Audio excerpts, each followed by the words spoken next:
ಈ ದಿನದ ಪರಲೋಕ ಮನ್ನ ಸಹೋದರ ಪ್ರಸನ್ನ ಬ್ರದರ್ ಓದ್ಬೇಕಾಗಿ ಕೇಳ್ಕೊಳ್ತೀನಿ.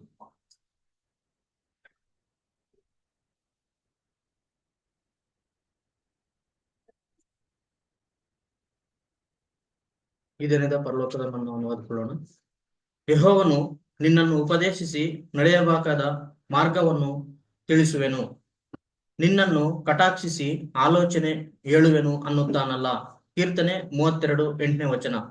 ಆತ್ಮಿಕ ಇಸ್ರಾಯೇಲಿನ ಒಂದು ಬಹುಮುಖ್ಯವಾದ ಪಾಠವೇನೆಂದರೆ ಜೀವನದ ಪ್ರತಿಯೊಂದು ನಡವಳಿಯಲ್ಲಿಯೂ ಕರ್ತನ ನಡೆಸುವಿಕೆಯನ್ನು ನಿರೀಕ್ಷಿಸುವುದಾಗಿದೆ.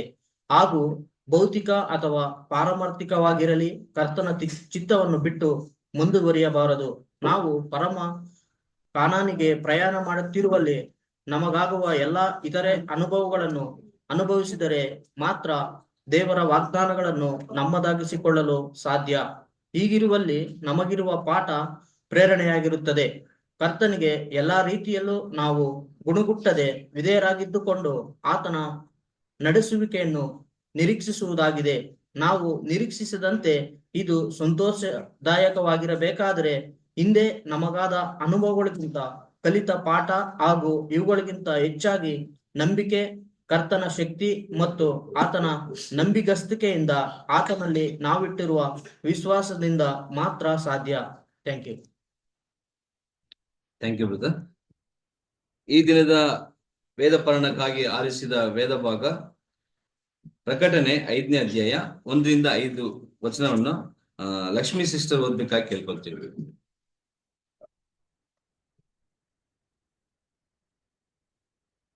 ಸಿಂಹಾಸನದ ಮೇಲೆ ಕುಳಿತಿದ್ದಾತನ ಬಲಗೈಯಲ್ಲಿ ಒಂದು ಸುರುಳಿಯನ್ನು ಕಂಡೆನು. ಅದರ 2 ಪಕ್ಕೆಗಳಲ್ಲಿ ಬರೆದಿತ್ತು. ಅದು 7 ಮುದ್ರೆಗಳಿಂದ ಮುದ್ರಿತವಾಗಿತ್ತು.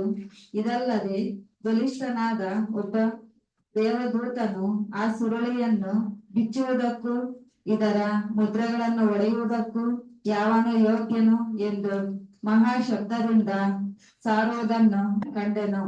ಆ ಸುರುಳಿಯನ್ನು ಬಿಚ್ಚುವುದಕ್ಕಾದರೂ ಅದರೊಳಗೆ ನೋಡುವುದಕ್ಕಾದರೂ ಪರಲೋಕದಲ್ಲಿ ಆಗಲಿ ಭೂಮಿಯಲ್ಲಾಗಲಿ ಭೂಮಿಯ ಕೆಳಗಾಗಲಿ ಯಾವನಿಗೂ ಶಕ್ತಿ ಇರಲಿಲ್ಲ. ಆಗ ಸುರುಳಿಯನ್ನು ಬಿಚ್ಚುವುದಕ್ಕಾಗಲಿ ಅದರಲ್ಲಿ ನೋಡುವುದಕ್ಕಾಗಲಿ ಯೋಗ್ಯನಾದವನು ಒಬ್ಬನು ಸಿಕ್ಕಲಿಲ್ಲವಾದ ಕಾರಣ ನಾನು ಬಹಳವಾಗಿ ಅಳುತ್ತಿರಲು ಹಿರಿಯರಲ್ಲಿ ಒಬ್ಬನು ನನಗೆ ಅಳಬೇಡ, ಅಗೋ ಯೂದ ಕುಲದಲ್ಲಿ ಜನಿಸಿದ ಸಿಂಹವು ದಾವೀದನ ಅಕ್ಕುರದವನು ಆಗಿರುವಾತನು ಜಯ ಹೊಂದಿದವನು. ಆತನು ಆ ಸುರುಳಿಯನ್ನು ಅದರ 7 ಮುದ್ರೆಗಳನ್ನು ಬಿಚ್ಚುವನು ಎಂದು ಹೇಳಿದನು. Thank you sister. ಒಂದು ಚಿಕ್ಕ ವಿನಂತಿ, ನಿಮ್ಮ ಫೋನ್ಗಳನ್ನ ಎತ್ತು ನೋಡಿ ಸೈಲೆಂಟ್ ಅಲ್ಲಿ ಹಾಕಿದೀರಾ ಇಲ್ವಾ ಅಂತ. ಅದು ಇಲ್ಲ ಅಂದ್ರೆ ಸೈಲೆಂಟ್ ಅಲ್ಲಿ ಹಾಕ್ಬಿಟ್ಟು ರೆಸ್ಟ್ ರೂಮ್ ಹೋಗ್ಬೇಕಾದ್ರೆ ಇವಾಗ್ಲೇ ಹೋಗಿ ಬಂದ್ಬಿಡಿ ದಯವಿಟ್ಟು. ಆಮೇಲೆ ಮೆಸೇಜ್ ಕೊಟ್ಟ ಟೈಮಲ್ಲಿ ಯಾರು ಇದು ಹೋಗ್ಬೇಡಿ. Thank you. ಮತ್ತೆ ಓದಿರುವಂತ ವಚನದ ಆಧಾರದ ಮೇಲೆ ಸಹೋದರರಾದ ಶ್ರೀನಿವಾಸ ಬ್ರದರ್ ನಮ್ಮ ಮಧ್ಯದಲ್ಲಿ ವಾಕ್ಯ ಸಂದೇಶವನ್ನು ಹಂಚಿಕೊಳ್ಳಬೇಕಾಗಿ ಕೇಳಿಕೊಳ್ಳುತ್ತೇವೆ.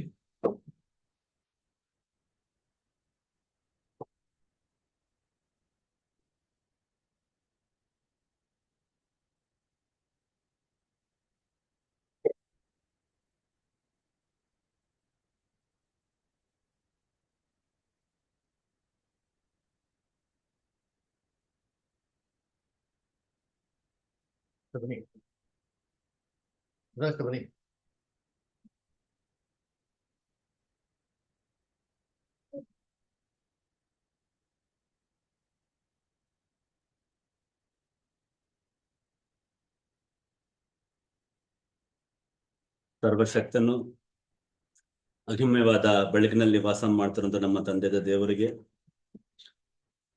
ಆತನ ಒಬ್ಬನೇ ಮಗನಾದಂತ ಯೇಸು ಕ್ರಿಸ್ತನ ದಿವ್ಯ ನಾಮದಲ್ಲಿ ನಾನು ಕೃತಜ್ಞತೆಗಳನ್ನ ಸ್ತುತಿ ಸ್ತೋತ್ರಗಳನ್ನು ಸರಸನಾಗಿದ್ದೇನೆ.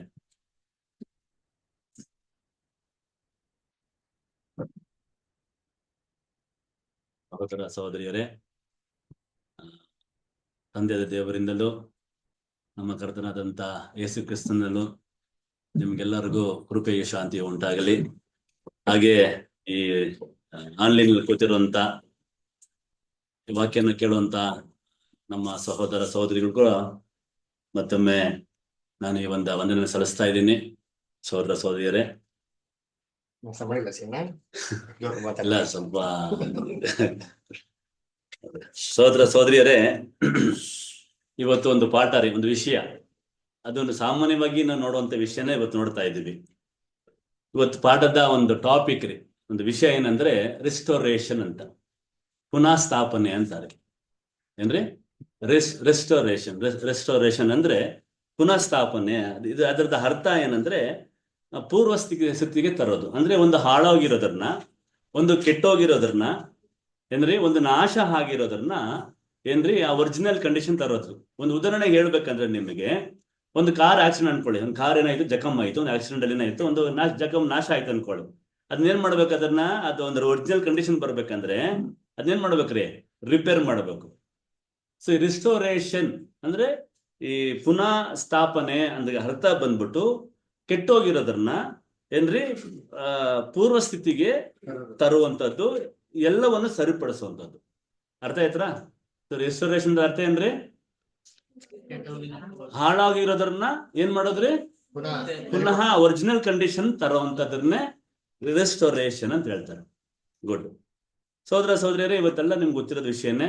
ಬರುವಂತ ಏಪ್ರಿಲ್ 11ನೇ ತಾರೀಕಿಗೆ ನಾವೆಲ್ಲೇನ್ ಮಾಡ್ತೀವಿ, ಒಂದು ಹಬ್ಬವನ್ನ ಆಚರಣೆ ಮಾಡ್ತಾ ಇದ್ದೀವಿ.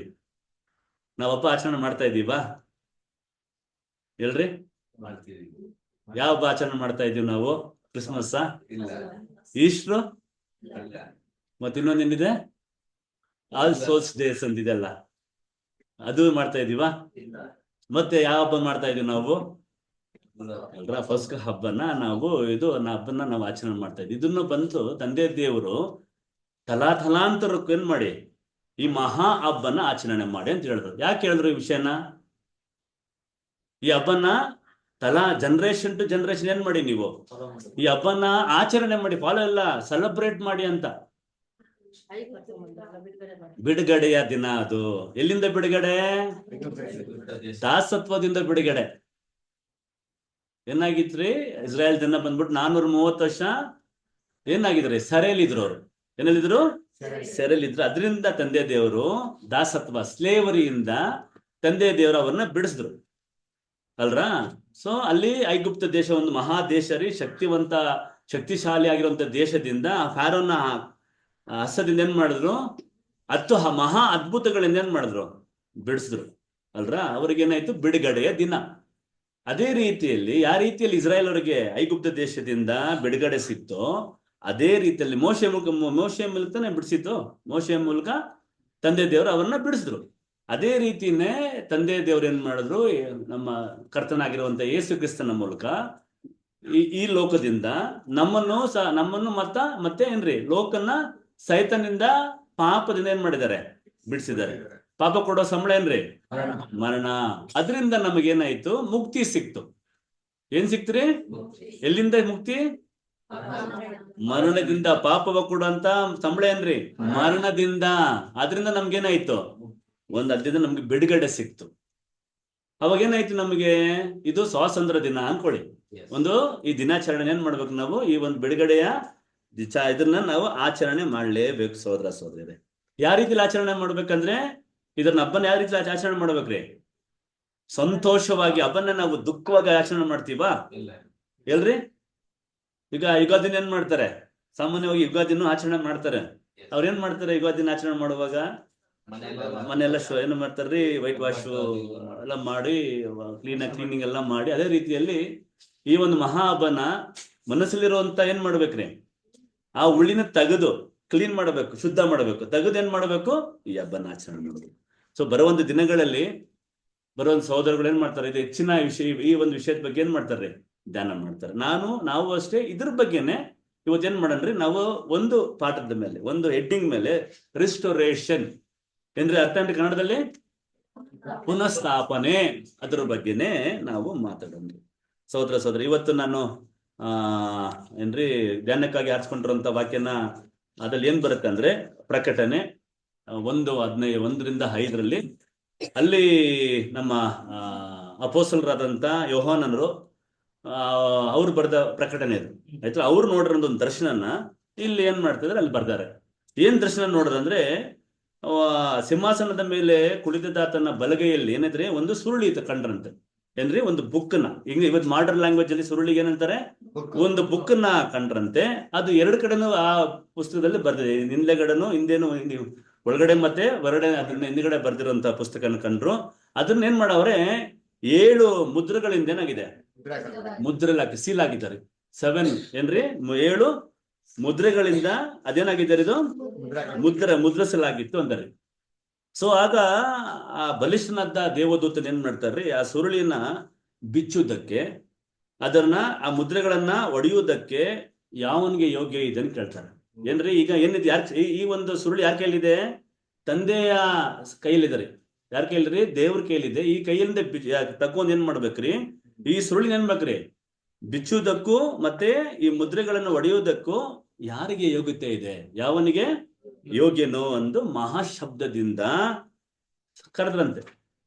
ಆಗ ಸುರುಳಿಯಲ್ಲಿ ಬಿಚ್ಚುವುದಕ್ಕಾದರೂ, ಅದರಲ್ಲಿ ನೋಡುವುದಕ್ಕಾಗಲಿ, ಪರಲೋಕದಲ್ಲಾಗಲಿ ಅಥವಾ ಭೂಲೋಕದಲ್ಲಾಗಲಿ ಭೂಮಿ ಕೆಳಗಡೆಯಲ್ಲಿ ಯಾರಿಗೂ ಶಕ್ತಿ ಇಲ್ಲಂತೆ. ಅದನ್ನೇನ್ ಮಾಡ್ತಾರೆ, ಅದನ್ನೇ ಸುರುಳಿಯನ್ನು ಬಿಚ್ಚುವುದಕ್ಕೂ ಅದನ್ನ ನೋಡುವುದಕ್ಕೂ ಪರಲೋಕದಲ್ಲಿ ಯಾರಿಗಿಲ್ಲ ಅಂತಾರೆ. ಪರಲೋಕದಲ್ಲಿ ಯಾರಿದ್ದಾರೆ,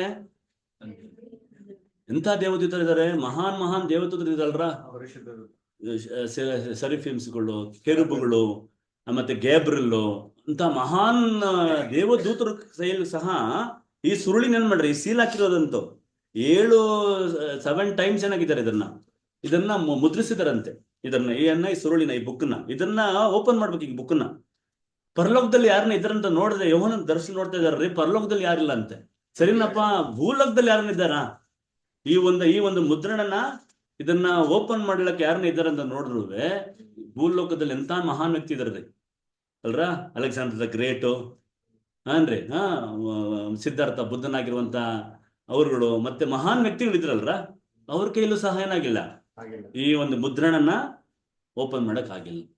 ಆದ್ರೆ ಭೂಮಿ ಕೆಳಗಡೆ ಯಾರು ಇದ್ದಾರೆ, ಸತ್ತೋಗಿರ್ತಾರೆ, ಅವ್ರ ಕೈಲಿ ಏನಾಗಿಲ್ರಿ, ಅದನ್ನ ಆಗಿಲ್ಲ. ಅವಾಗ ಇದನ್ನ ನೋಡಿ ಅಳ್ತಾರಂತ. ಯಾರ್ರಿ ಅಳೋದು, ಇಲ್ರಿ ಯೋಹನನು. ಇದು ನೋಡ್ತಾರ, ದರ್ಶನ ನೋಡ್ತಾ ಇರೋದು ಯಾರು, ಅಪೊಸ್ತಲ ಜಾನ್ ನೋಡ್ತಾ ಇರೋದು. ಅಳ್ತಾರಂತೆ. ಎಂತ ಒಂದು ದುಃಖವಾಗಿ ಆಗತ್ತಂದ್ರೆ ಬಿಕ್ಕಿ ಅಳ್ತಾರೆ. ಏನಪ್ಪಾ, ಇದನ್ನ ಬಿಚ್ಚಕ್ಕೆ ಯಾರಿಲ್ವಾ, ಇದನ್ನ ತರಿಲಕ್ಕೆ ಯಾರಿಲ್ವಾ ಅನ್ನೋ ಟೈಮಲ್ಲಿ ಅವಾಗ ಹೇಳ್ತಾರೆ, ಹಿರಿಯನ್ ಹೇಳ್ತಾನೆ ಅಳ್ಬೇಡ ಅಂತಾರೆ. ಅಳ್ಬೇಡ ಏನಂತ ಹೇಳ್ತಾರೆ ನೋಡ್ರಿ. ಅದು ಓದಿ, ಅದು ಒಂದ್ ಮೇಲಿಂದ ಓದ್ಕೊಂಬನ್ನಿ, 1ನೇ ವಾಕ್ಯದಿಂದ ಓದ್ಕೊಂಬನ್ನಿ.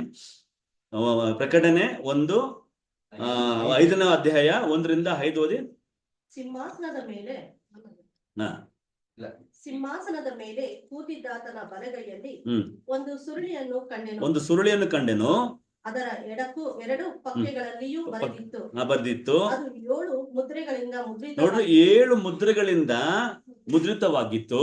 ಇದಲ್ಲದೆ ಬಲಿಷ್ಠನಾದ ಒಬ್ಬ ದೇವದೂತನು ಈ ಸುರುಳಿಯನ್ನು ಬಿಚ್ಚುವುದಕ್ಕೂ ಇದರ ಮುದ್ರೆಗಳನ್ನು ಒಡೆಯುವುದಕ್ಕೂ ಯಾವನು ಯೋಗ್ಯನು ಎಂದು ಮಹಾಶಬ್ದದಿಂದ ಸಾರುವುದನ್ನು ಕಂಡೆನು. ಈ ಸುರುಳಿಯನ್ನು ಬಿಚ್ಚುವುದಕ್ಕಾದರೂ ಅದರೊಳಗೆ ನೋಡುವುದಕ್ಕಾದರೂ ಪರಲೋಕದಲ್ಲಿ ಆಗಲಿ ಭೂಮಿಯಲ್ಲಿ, ನೋಡ್ರಿ, ಈ ಸುರುಳಿಯನ್ನು ಬಿಚ್ಚುವುದಕ್ಕಾದರೂ ಅದರೊಳಗೆ ನೋಡುವುದಕ್ಕಾದರೂ ಪರಲೋಕದಲ್ಲಾಗಲಿ ಭೂಮಿಲಿ ಆಗಲಿ ಭೂಮಿಯ ಕೆಳಗಾಗಲಿ ಯಾವನಿಗೂ ಶಕ್ತಿ ಇಲ್ಲ ಅಂತಾರೆ. ಆಗ ಸುರುಳಿಯನ್ನು ಬಿಚ್ಚುವುದಕ್ಕಾಗಲಿ ಅದರಲ್ಲಿ ನೋಡುವುದಕ್ಕಾಗಲಿ ಯೋಗ್ಯನಾದವನು ಒಬ್ಬನೂ ಸಿಕ್ಕಲಿಲ್ಲವಾದ ಕಾರಣ ನಾನು ಬಹಳವಾಗಿ ಅಳುತ್ತಿರಲು ಹಿರಿಯರಲ್ಲಿ ಒಬ್ಬನು ನನಗೆ ಅಳಬೇಡ ಅಗೋ ಯೂದ ಕುಲದಲ್ಲಿ ಜನಿಸಿದ ಸಿಂಹವು, ನೋಡ್ರಿ, ಯೂದ ಕುಲದಲ್ಲಿ ಜನಿಸಿದ ಸಿಂಹವು, ದಾವೂದನ ಅಂಕುರದವನು ಆಗಿರುವಾತನು ಜಯ ಹೊಂದಿದ್ದಾನೋ. ಆತನು ಆ ಸುರುಳಿಯನ್ನು ಅದರ 7 ಮುದ್ರೆಗಳನ್ನು ಬಿಚ್ಚುವನು ಎಂದು ನೋಡ್ರ. ಅಂದ್ರೆ ಯಾರ ಕೈಯಲ್ಲಿ ಆಗಿತ್ರಿ ಸಾಧ್ಯ ಇದು?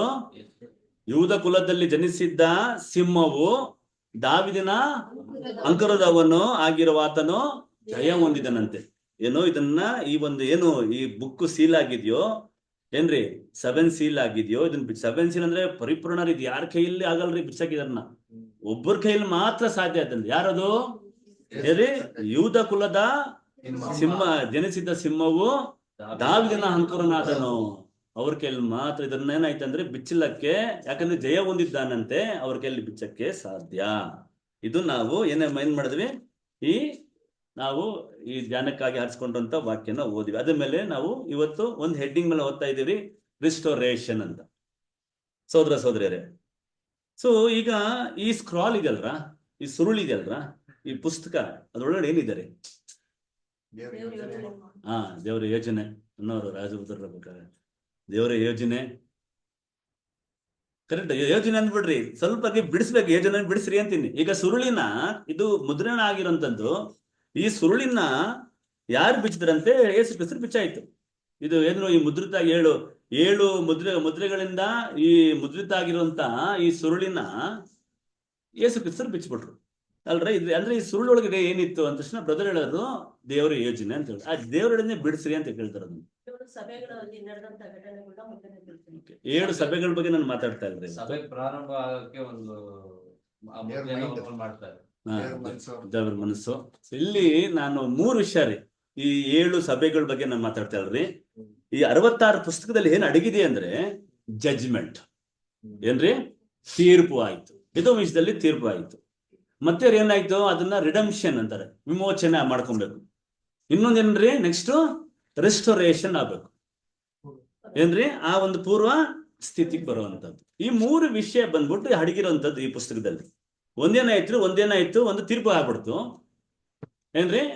ಈಗ ಆ ತೀರ್ಪು ಆಗಿದ್ರನ್ನ ಏನ್ ಮಾಡ್ಬೇಕು, ಕೆಟ್ಟೋಗಿರೋದನ್ನ ಅದನ್ನ ಸರಿಪಡಿಸೋದಕ್ಕೆ ಏನ್ ಮಾಡ್ಬೇಕ್ರಿ, ಅದಕ್ಕೆ ಒಂದು ಈಡನ್ನು ಒಂದು ವಿಮೋಚನೆ ಕೊಡ್ಬೇಕು. ಅದಕ್ಕೆ ಏನ್ ಮಾಡ್ಬೇಕು, ಅದಕ್ಕೆ ಇನ್ವೆಸ್ಟ್ಮೆಂಟ್ ಮಾಡ್ಬೇಕು. ಅದ್ರನ್ನ ಈಗ ನೋಡ್ರಿ, ಕಾರು ಡ್ಯಾಮೇಜ್ ಆಯ್ತು ಅನ್ಕೊಳ್ಳಿ, ಈಗ ಏನ್ ಮಾಡ್ಬೇಕ್ರಿ, ಕಾರಿಗೆ ರಿಪೇರ್ ಮಾಡಕ್ಕೆ ಇನ್ವೆಸ್ಟ್ಮೆಂಟ್ ಮಾಡ್ಲೇಬೇಕು. ಅದಕ್ಕೆ ಸಾಮಗ್ರಿಗಳು ಬೇಕೇ ಬೇಕಲ್ರ, ಅದಕ್ಕೆ ಇಂಜಿನ್ ಆಗ್ಲಿ ಮತ್ತೊಂದು ಬೇಕಲ್ವಾ. ಹಾಗೆ ಅದನ್ನ ಒರಿಜಿನಲ್ ಕಂಡೀಷನ್ ತರುವಂತದ್ದು. ಸೊ ಈ ಸುರುಳಿನ ಈ ಪುಸ್ತಕದಲ್ಲಿ ಏನಿದೆ ಅಂದ್ರೆ ತೀರ್ಪು ಇದೆ, ಜಡ್ಜ್ಮೆಂಟ್ ಇದೆ, ರಿಡೆಂಪ್ಷನ್ ಇದೆ, ರಿಸ್ಟೋರೇಷನ್ ಇದೆ. ಸೋದರರೇ, ಈಗ ನಾವು ಏನ್ ಕಳ್ಕೊಂಡ್ವಿ ಅನ್ನೋದೇ, ನಾವು ಈಗ ಜಡ್ಜ್ಮೆಂಟ್ ಬಂತಲ್ಲ, ನಾವೇನ್ ಕಳ್ಕೊಂಡ್ಬಿಡ್ವಿ. ನಾವು ಏನಾಯ್ತು, ಕಳ್ಕೊಂಡ್ವಿ. ಅದನ್ನ ಏನ್ ಕಳ್ಕೊಂಡಿ ಅರ್ಥ ಮಾಡ್ಕೊಬೇಕಲ್ಲ ಫಸ್ಟ್ ನಾವು. ಇದೆಲ್ಲ ನಾವು ಓದಿರೋದನ್ನೇ ಮತ್ತೆ ರಿಪೀಟ್ ಆಗಿರುತ್ತೆ ನಿಮಗೆ. ಯಾಕಂದ್ರೆ ನಾವು ಇವಾಗ ಈ ಒಂದು ಕರ್ತನ ಒಂದು ಭೋಜನ ಒಂದು ಏನ್ರಿ ಆ ಧ್ಯಾನದಲ್ಲಿ ನಾವು ಸ್ಟಾರ್ಟ್ ಮಾಡಿದ್ದೀವಿ. ಇದೊಂದು ಸ್ಟಾರ್ಟಿಂಗ್ ಅನ್ಕೊಡಿ ಇವತ್ತು. ಸೊ ಇವತ್ತು ನಾವ್ ಏನ್ ಕಳ್ಕೊಂಡ್ವಿ ಅದು ಪುನಃ ಪಡ್ಕೊಬೇಕು ನಾವು. ಇವತ್ತಿನ ನನ್ನ ಉದ್ದೇಶ ಅದೇ, ಈ ಪಾಠದ ಉದ್ದೇಶ ಏನಂದ್ರೆ ನಾವ್ ಏನ್ ಕಳ್ಕೊಂಡಿದೀವೋ ಅದನ್ನ ಪುನಃ ಪಡ್ಕೊಳ್ಳೋಂಥದ್ದೇ. ಇದೊಂದು ಇಂಟ್ರೊಡಕ್ಷನ್ ಆಗಿರುತ್ತೆ ನಿಮ್ಗೆ. ಸೊ ನಾವ್ ಏನ್ ಕಳ್ಕೊಂಡ್ವಿ ಹೇಳ್ರಿ ನೋಡೋಣ. ನಿತ್ಯ ಜೀವನ ಅಲ್ರ, ನಿತ್ಯ ಜೀವನ ಕಳ್ಕೊಂಡ್ವಿ. ಸೊ ದೇವರು ನಮ್ಮನ್ನ ಯಾವ ರೀತಿಯಲ್ಲಿ ಉಂಟು ಮಾಡಿದ್ರು, ಅವರ ಸ್ವರೂಪದಲ್ಲಿ ಅವರಿಗೆ ಹೋಲಿಕೆ ಅನುಸಾರವಾಗಿ ನಮ್ಮನ್ನ ಉಂಟು ಮಾಡಿದ್ರು. ಹೇಳ್ತಾರೆ, let us make man in our image after our likeness ಅಂತಾರೆ. ಅವರ ಸ್ವರೂಪದಲ್ಲಿ ನಮ್ಮನ್ನೇನ್ ಮಾಡಿದ್ರು, ನಮ್ಮನ್ನು ಉಂಟು ಮಾಡಿದ್ರು. ಇಲ್ಲ ಗೊತ್ತಿರೋ ವಿಷಯ ಅಲ್ವಾ ನಿಮಗೆ. ಸೊ 4 ಗುಣಲಕ್ಷಣಗಳು ದೇವರಿಗೆ ಇದೆ. ಆ 4 ಗುಣಲಕ್ಷಣದಲ್ಲಿ ನಮಗೇನ್ ಮಾಡಿದ್ರು, ನಮ್ಮನ್ನ ಅದ್ಭುತವಾಗಿಯೂ ವಿಚಿತ್ರವಾಗಿ ಏನ್ ಮಾಡವ್ರೆ, ರಚನೆ ಮಾಡ್ರಂತ. ನಮ್ಮನ್ನ ನೋಡ್ರಿ, ನಮ್ಮನ್ನ ಏನೇನ್ರಿ ರಚನೆ ಮಾಡಿದ್ರು. ಒಂದು ಡಿಸೈನರ್, ಸೃಷ್ಟಿಕರ್ತ ಏನ್ ಮಾಡಿದ್ರು, ನಮ್ಮನ್ನ ರಚನೆ ಮಾಡ್ದಂತ. ಅದನ್ನ ಓದಿ ಕೀರ್ತನೆ 139ನೇ ಕೀರ್ತನೆ, ಸ್ಯಾಮ್ಸ್ 139 14ನೇ ವಾಕ್ಯ, 14th ವರ್ಸ್. ನೀನು ನನ್ನನ್ನು ಅದ್ಭುತವಾಗಿಯೂ ವಿಚಿತ್ರವಾಗಿಯೂ ರಚಿಸಿದ್ದರಿಂದ ನಿನ್ನನ್ನು ಕೊಂಡಾಡುವೆನು. ನೋಡ್ರಿ, ನೀನು ನನ್ನನ್ನು ಅದ್ಭುತವಾಗಿಯೂ, ನೋಡ್ರಿ ವಿಚಿತ್ರ ಅಂತ, ಅದ್ಭುತವಾಗಿಯೂ. ನೋಡ್ರಿ ಈ ಪದಗಳನ್ನು ಗಮನಿಸ್ರಿ. ನಮ್ಮನ್ನು ಯಾವ ರೀತಿಯಲ್ಲಿ ನಮ್ಮನ್ನ ಉಂಟು ಮಾಡಿದ್ರು, ಅದ್ಭುತವಾಗಿಯೂ ವಿಚಿತ್ರವಾಗಿಯೂ ರಚಿಸಿದ್ರಿಂದ ನಿನ್ನನ್ನು ಕೊಂಡಾಡುತ್ತೇನೆ. ನಿನ್ನ ಕೃತ್ಯಗಳು ಹೆಂಗಿದೆ ಅಂತಾರೆ, ಆಶ್ಚರ್ಯವಾಗಿದಂತೆ. ಎಷ್ಟು ಅದ್ಭುತವಾಗಿ ನಮ್ಮನ್ನ ರಚನೆ ಮಾಡಿದ್ರಲ್ರ, ಎಷ್ಟು ಅದ್ಭುತವಾಗಿ ಏನ್ ಮಾಡವ್ರೆ, ನಮ್ಮನ್ನ ರಚನೆ ಮಾಡವ್ರಂತೆ ಏನ್ರಿ. ಸೊ ಕೀರ್ತನೆ 5:8-5 ಕೀರ್ತನೆಗಳಲ್ಲಿ ಸಂಗೀತಂ 8 ಕೀರ್ತನೆಗಳಲ್ಲಿ 8:5 ನಮ್ಮನ್ನ ಯಾವ ರೀತಿಯಲ್ಲಿ ದೇವರು ಈ ಭೂಮಿಯಲ್ಲಿ ನಮ್ಮನ್ನ ಉಂಟು ಮಾಡಿದ್ರು ಅನ್ನೋದು ನೋಡ್ತಾ ಇದೀವಿ. ಈಗ ಒರಿಜಿನಲ್ ನೋಡ್ತಾ ಇದೀವಿ ಏನ್ರಿ. ನೋಡು, ಒರಿಜಿನಲ್ ಶೋರೂಮ್ ಇಂದ ಬಂತಲ್ಲ ಕಂಡೀಷನ್ ಕಾರು, ಹೆಂಗಿರುತ್ತಾರೆ ಶೋರೂಮ್ ಇಂದ ಬಂದ್ರೆ, ಪಳ ಪಳ ಪಳ ಪಳ ಅಂತ ಇರುತ್ತೆ. ಆ ರೀತಿಯಲ್ಲಿ ನಮ್ಮನ್ನ ಏನ್ ಮಾಡಿದ್ರ ಅಂದ್ರೆ ದೇವರು ಅದ್ಭುತವಾಗಿಯೂ ವಿಚಿತ್ರವಾಗಿಯೂ ರಚನೆ ಮಾಡಿದ್ದಾರೆ. ಇಂಗ್ಲಿಷ್ ಅಲ್ಲಿ ಏನ್ ಹೇಳ್ತಾರೆ, I will praise thee for I am fearfully, ನೋಡ್ರಿ, fearfully and wonderfully made. Marvellous are thy works ಅಂತಾರೆ. ನಿಮ್ಮ ನಿಮ್ಮ ನಿಮ್ಮ ಕೆಲಸಗಳೆಷ್ಟು ಅದ್ಭುತವಾಗಿದೆ ಅಂತಾರೆ. ಕೀರ್ತನೆ 5:8-5 ಓದಿ. ಅವನನ್ನು ದೇವದೂತರಿಗಿಂತ ಸ್ವಲ್ಪ ಕಡಿಮೆಯಾಗಿ ನೋಡ್ರಿ, ಇಲ್ಲಿ ಗಮನಿಸ್ರಿ, ಇಲ್ಲಿ ದಯವಿಟ್ಟು ಗಮನಿಸ್ಬೇಕು. ಮನುಷ್ಯನ ಯಾವ ರೀತಿ ಮಾಡಿದಂತೆ ದೇವದೂತರಿಗಿಂತ ಸ್ವಲ್ಪನೇ. ಅಂದ್ರೆ ಯೋಚನೆ ಮಾಡ್ರಿ, ಮನುಷ್ಯ ಹೆಂಗಿದಾನೆ ಅನ್ಬಿಟ್ಟು. ಯಾರು ಮನುಷ್ಯ? ನೋಡ್ರ, ನಾವ್ ಯೋಚನೆ ಮಾಡ್ತಾ ಇದ್ವಿ ಹೇಳಕ್ಕೆ ಯೋಚನೆ ಮಾಡ್ತಾ ಇದೀವಿ ಸೋದರ ಸೋದರರೇ. ನಾವು ಎಷ್ಟು ಮಟ್ಟದಲ್ಲಿ ನಾವು ಏನಾಗಿದ್ರಿ, ನಾವು ಬಿದ್ದಿದೀವಿ ಅನ್ನೋದು ಒಂದು ಉದಾಹರಣೆಗೆ. ಯಾಕಂದ್ರೆ ಆ ರುಚಿ ನೋಡಿಲ್ಲ ನಾವು. ನೋಡ್ರಿ, ದೇವದೂತರ್ಕಿಂತ ಸ್ವಲ್ಪನೇ ಕಡಿಮೆಯಾಗಿ ಮಾಡಿದೆಯಲ್ಲ ಅಂತ. ಸ್ವಲ್ಪನೇ. Thou has made me him little lover Dhan the angel ಅಂತ ಬರುತ್ತೆ. ನಾವು ಅನ್ಕೊಂತೀವಿ ದೇವದೂತರು ತುಂಬಾ ಶಕ್ತಿಶಾಲಿ. ಹೌದು, ನಮ್ಗಿನ್ನ ಶಕ್ತಿಶಾಲಿನೇ. ಅದ್ ನಮಗೂ ಅವ್ರಿಗೆ ಕಂಪೇರ್ ಮಾಡಿದೆ ಎಷ್ಟಂತೆ? ಕನ್ನಡದಲ್ಲಿ ಇಟೇಟ್ ಅಂತ ಸ್ವಲ್ಪನೇ ಮಾತ್ರ ಕಡಿಮೆ ಮಾಡಿರೋದು. ಓದಿ. ಓದಿ, ಕಂಟಿನ್ಯೂ ಮಾಡ್ರೆ.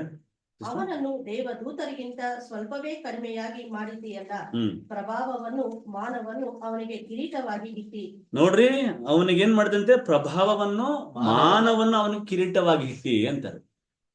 ಸೊ ನಾವು ದೇವ್ರು ನಮ್ಮನ್ನ ಹೆಂಗುಂಟು ಮಾಡಿದ್ರು? ಅವರ ಸ್ವರೂಪದಲ್ಲಿ. ಸ್ವರೂಪ ಅಂದ್ರೆ ಏನು? ಇಮೇಜ್. ಅಂದ್ರು. ಇಮೇಜ್ ಅಂದ್ರೆ ಏನು?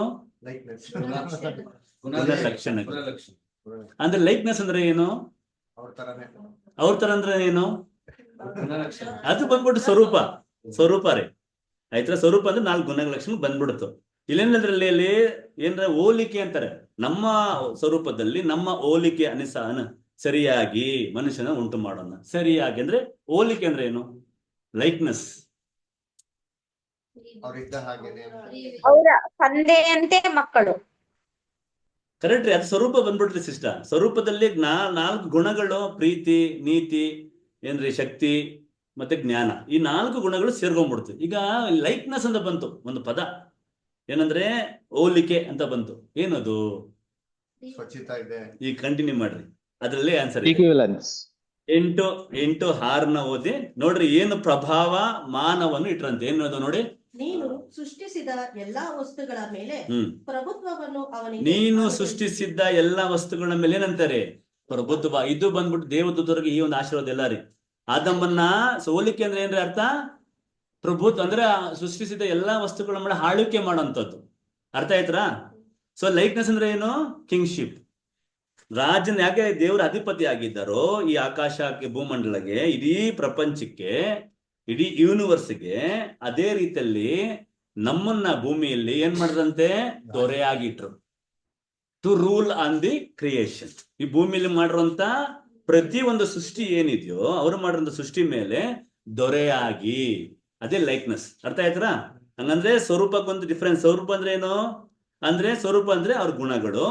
ಅಂದ್ರೆ ಹೋಲಿಕೆ ಅಂದ್ರೆ ಏನು? ಅವರ ಬ್ರದರ್ ಅಂದ್ರೆ ಅವ್ರ ತರನೇ. ಕರೆಕ್ಟ್. ಅವ್ರ ತರ ಅಂದ್ರೆ ಯಾವ ರೀತಿಯಲ್ಲಿ ಅಂದ್ರೆ ಅವರು ರಾಜ ಆಗಿದ್ರು. ಅದನ್ನ ಇಲ್ಲಿರುವಂತ ನಮ್ಮಗಳಿಗೆ ಈ ಭೂಮಿನ ಮಾಡಿ, ಮನೆಯನ್ನ ಮಾಡಿ, ಸುಂದರವಾದಂತ ಈ ನಗರನ ಮಾಡಿ, ನನಗೆ ಇದನ್ನ ಆಳ್ವಿಕೆ ಮಾಡ್ರಪ್ಪ ಅಂತ. ಕಂಟಿನ್ಯೂ ಮಾಡ್ರಿ ಅದನ್ನ. ನೋಡ್ರಿ, ಅದು ಕಂಟಿನ್ಯೂ ಮಾಡ್ರಿ. ನೀನು ಸೃಷ್ಟಿಸಿದ್ದ ಎಲ್ಲ ವಸ್ತುಗಳ ಮೇಲೆ ಎಲ್ಲಾ ಕುರಿ ದನಗಳನ್ನು ಮಾತ್ರವೇ ಅಲ್ಲದೆ ಕಾಡು ಮೃಗಗಳು, ಆಕಾಶ ಪಕ್ಷಿಗಳು, ಸಮುದ್ರದ ಮೀನುಗಳು, ಅದರಲ್ಲಿ ಸಂಚರಿಸುವ ಸಕಲ ವಿಧವಾದ ಜೀವ ಜಂತುಗಳು, ಇವೆಲ್ಲವನ್ನು ಅವನಿಗೆ ಅಧೀನ ಮಾಡಿದೆಯಲ್ಲವೇ. ನೋಡ್ರಿ, ಇವನ್ನೆಲ್ಲ ಇದೆಲ್ಲವನ್ನು ಅವನಿಗೆ ಅಧೀನ ಮಾಡಿದೆಯಲ್ಲವೇ. ಸೊ ನೀವೇನಂತಾರೆ?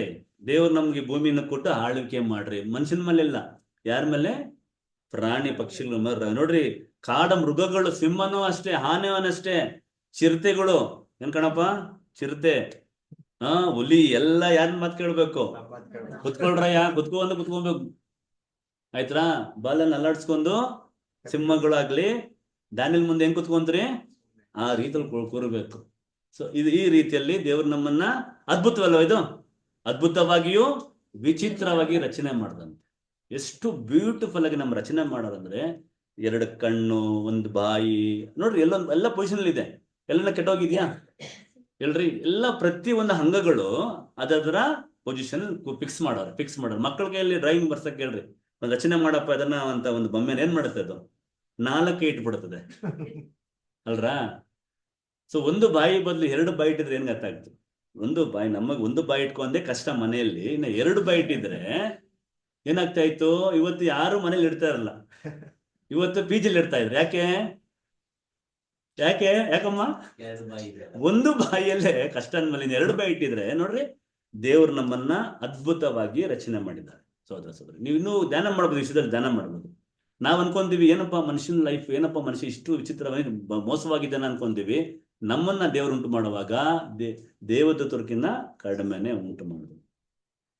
ನಮ್ಮ ಈಗ ಕಂಪ್ಯೂಟರ್ ಇದಲ್ರ, ಸಿಸ್ಟಮ್ ಅಲ್ಲಿ ಏನ್ರಿ ಏನು ಮೆಗಾಬೈಟ್ಸು, ಗಿಗಾಬೈಟ್ಸು, ಟೆರಾಬೈಟ್ಸು, ಏನ್ರಿ ಎಕ್ಸಾ ಏನೋ ಇದೆಯಲ್ರ, ನನ್ಗೆ ಗೊತ್ತಿಲ್ಲ ಅದ್ರ ಬಗ್ಗೆ ರೀ. ಸೊ ಈ ಬೈಟ್ಸ್ಗಳನ್ನ, ಈ ಬ್ರೈನ್ ಇದೆಯಲ್ರ, ಈ ಬ್ರೈನ್ ಅಲ್ಲಿ ಗೊತ್ತಿಲ್ಲ ಎಷ್ಟು ಬೈಟ್ಸ್ ಇದೆ ಅಂದ್ಬಿಟ್ಟು. ಇದ್ರಲ್ಲಿ ಎಷ್ಟು ವರ್ಷ ರೆಕಾರ್ಡ್ ಮಾಡ್ಬೋದು ಗೊತ್ತಾ ನೀವು? ಈಗ ನೋಡ್ರಿ, ಈಗ ಬ್ರದರು ಅಂದ್ಬಿಟ್ಟು ಇಲ್ಲಿ ಏನಂತಾರ್ರಿ, ಇದು ಪ್ರೊಜೆಕ್ಟರ್ ಹಾಕಿದ್ದಾರೆ. ಹೈ ಡೆಫಿನೇಷನ್ ವಿಡಿಯೋನ 300 years ರೆಕಾರ್ಡ್ ಮಾಡ್ಬೋದು ಬ್ರೈನ್ ಅಲ್ಲಿ. ಎಷ್ಟ್ರಿ?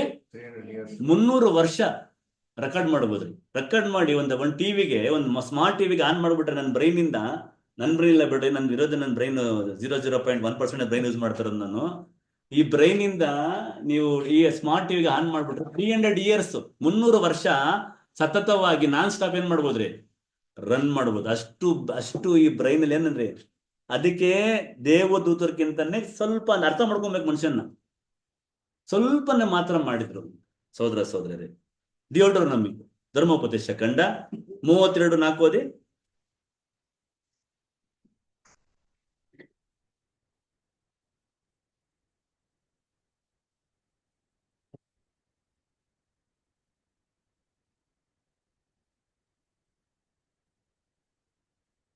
ನನಗೆ ಶರಣನಾದ ದೇವರು ಮಾಡುವ ಕಾರ್ಯದಲ್ಲಿ ಯಾವ ಕುಂದು ಇಲ್ಲ. ನೋಡ್ರಿ, ಅವ್ರು ಮಾಡುವ ಕಾರ್ಯದಲ್ಲಿ ಯಾವುದೋ ಕುಂದು ಇಲ್ಲ.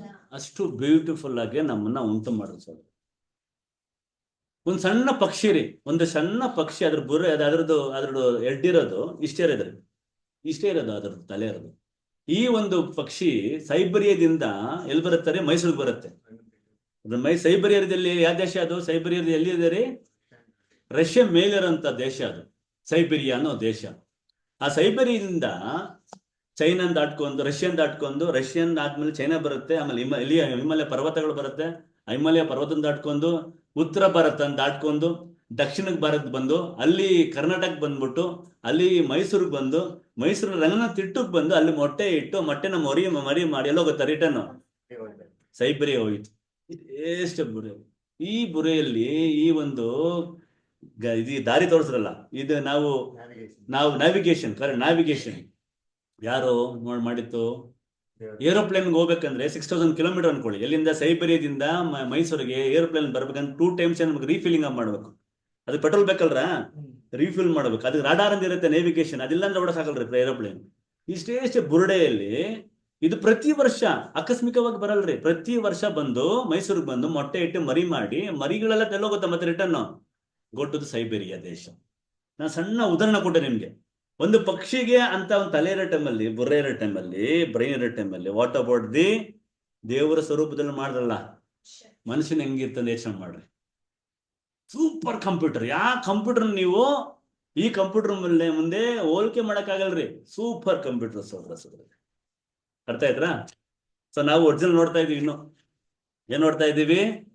ಒರಿಜಿನಲ್ ನೋಡ್ತಾ ಇದೀವಿ. ಇನ್ನು ಕೆಟ್ಟೋಗಿಲ್ಲ ಒರಿಜಿನಲ್. ಶೋರೂಮ್ ಇಂದ ಬಂದಿರೋದನ್ನ ನಾನು ನೋಡ್ತಾ ಇದ್ದೀವಿ. ಸೋದರರೇ, ದೇವ್ರು ನಮಗೆ ಒಳ್ಳೆ ಹಾರನ್ನು ಕೊಟ್ರು. ಇದನ್ ಗಾರ್ಡನ್ ಅಲ್ಲಿ ಇದನ್ ತೋಟ ಇದೆಯಲ್ರ, ಇದನ್ ತೋಟನ ಇಟ್ರು. ಇದರಲ್ಲಿ ಅಲ್ಲಿ ಏನ್ ಮಾಡಿದ್ರು? ಇದನ್ ತೋಟದಲ್ಲಿ ಏನ್ರಿ ಮರಗಳಿಟ್ರು. ಎಂತ ಮರಗಳಿಟ್ರು? ಒಳ್ಳೆ ಏನ್ರಿ ನೋಟಕ್ಕೆ ರಮ್ಯವಾಗಿಯೂ ಊಟಕ್ಕೆ ಅನುಕೂಲವಾಗಿಯೂ ಅಂತ ಎಲ್ಲಾ ತರದ ಮರಗಳನ್ನಿಟ್ರು ಅಲ್ರ. ಅದ್ರಲ್ಲಿ ಇನ್ನೊಂದು ಮರನಿಟ್ಟವ್ರೆ. ಅದೇನು ಮತ್ತೆ ಮರ ಇದು? ಜೀವವೃಕ್ಷ. ಮತ್ತೆ ಇನ್ನೊಂದು ಅಂದ್ರೆ ಎಷ್ಟು ವೆರೈಟೀಸ್ ಆಫ್ ಮರಗಳಾಯ್ತು ಈಗ? 3 ಆಯ್ತು. ಒಂದು ಬಂದ್ಬಿಟ್ಟು ಊಟಕ್ಕೆ, ಏನ್ರಿ ಊಟಕ್ಕೆ ಎವ್ರಿಡೇ ನಾವು ತಿನ್ನುವಂತದ್ದಕ್ಕೆ, ಹಾರಕ್ಕೆ. ಇನ್ನೊಂದು ಬಂದ್ಬಿಟ್ಟು ಜೀವ ಕೊಡುವಂತ ವೃಕ್ಷ ಅಂತೆ. ಇನ್ನೊಂದೇನ್ರಿ? ಕೆಟ್ಟದರ ಒಳ್ಳೇದು ಮತ್ತೆ ಕೆಟ್ಟದರ ಅರುವನ್ನು ಹುಟ್ಟಿಸುವಂತ ಒಂದು ಮರ. ಇಲ್ಲಿ ನೋಡ್ರಿ, ನಮಗೆ ಏನ್ ಕೊಟ್ರು? ಆಹಾರ ಕೊಟ್ರು. ಏನ್ ಆಕ್ಚುಲಿ ನಮ್ಮ ಆಹಾರ ಮನುಷ್ಯನಿಗೆ ಫ್ರೂಟ್ಸ್. ನಾವೇನ್ ತಿಂತಾ ಇದೀವಿ? ಅಕ್ಕಿ ತಿಂತಾ ಇದೀವಿ. ಅಕ್ಕಿ ತಿನ್ನೋನ್ ತಿಂತಾ ಇದೀವಿ. ಗೊತ್ತಾ? ಅಕ್ಕಿ ಅಂದ್ರೆ ಅಕ್ಕಿಗಳನ್ನ ತಿನ್ನೋದನ್ನ ಅಕ್ಕಿ ತಿಂತಾ ಇದ್ದೀನಿ ನಾನು. ಅಕ್ಕಿ ನೋಡ್ರಿ ಕಿಚಕಿಚ ಅಂತ ಇದೆ ಅದು ಕರೆಕ್ಟ್. ಅಕ್ಕಿಗಳು ಏನ್ ನಾವ್ ರವೆ ನಾವೇನು ಏನಂತೀವಿ ರಾಗಿ ಅಂತೀವಲ್ರ, ರಾಗಿ ಅಂತೀವ, ಗೋಧಿ ಆಮೇಲೆ ಮಿಲೆಟ್ಸ್ ಅಂತಾರಲ್ರ, ನವಧಾನ್ಯಗಳು, ಅದೆಲ್ಲ ಪಕ್ಷಿಗಳದು. ಅದ್ ಯೋಚನೆ ಮಾಡಿ ನೋಡ್ರಿ, ಅದಕ್ಕೆ ಬಾಯಿ ಇದ್ದಂದ್ರೆ ಪಕ್ಷಿಗೆ ನಮ್ಗೆ ಇಷ್ಟು ಗಲಾಟೆ ಮಾಡ್ತಾ ಇದೆ. ಏನನ್ನ ಕಂಡ್ರು ಬುದ್ಧಿ ಕಂಡ್ರು ನಿಮ್ಗಳಿಗಲ್ಲ.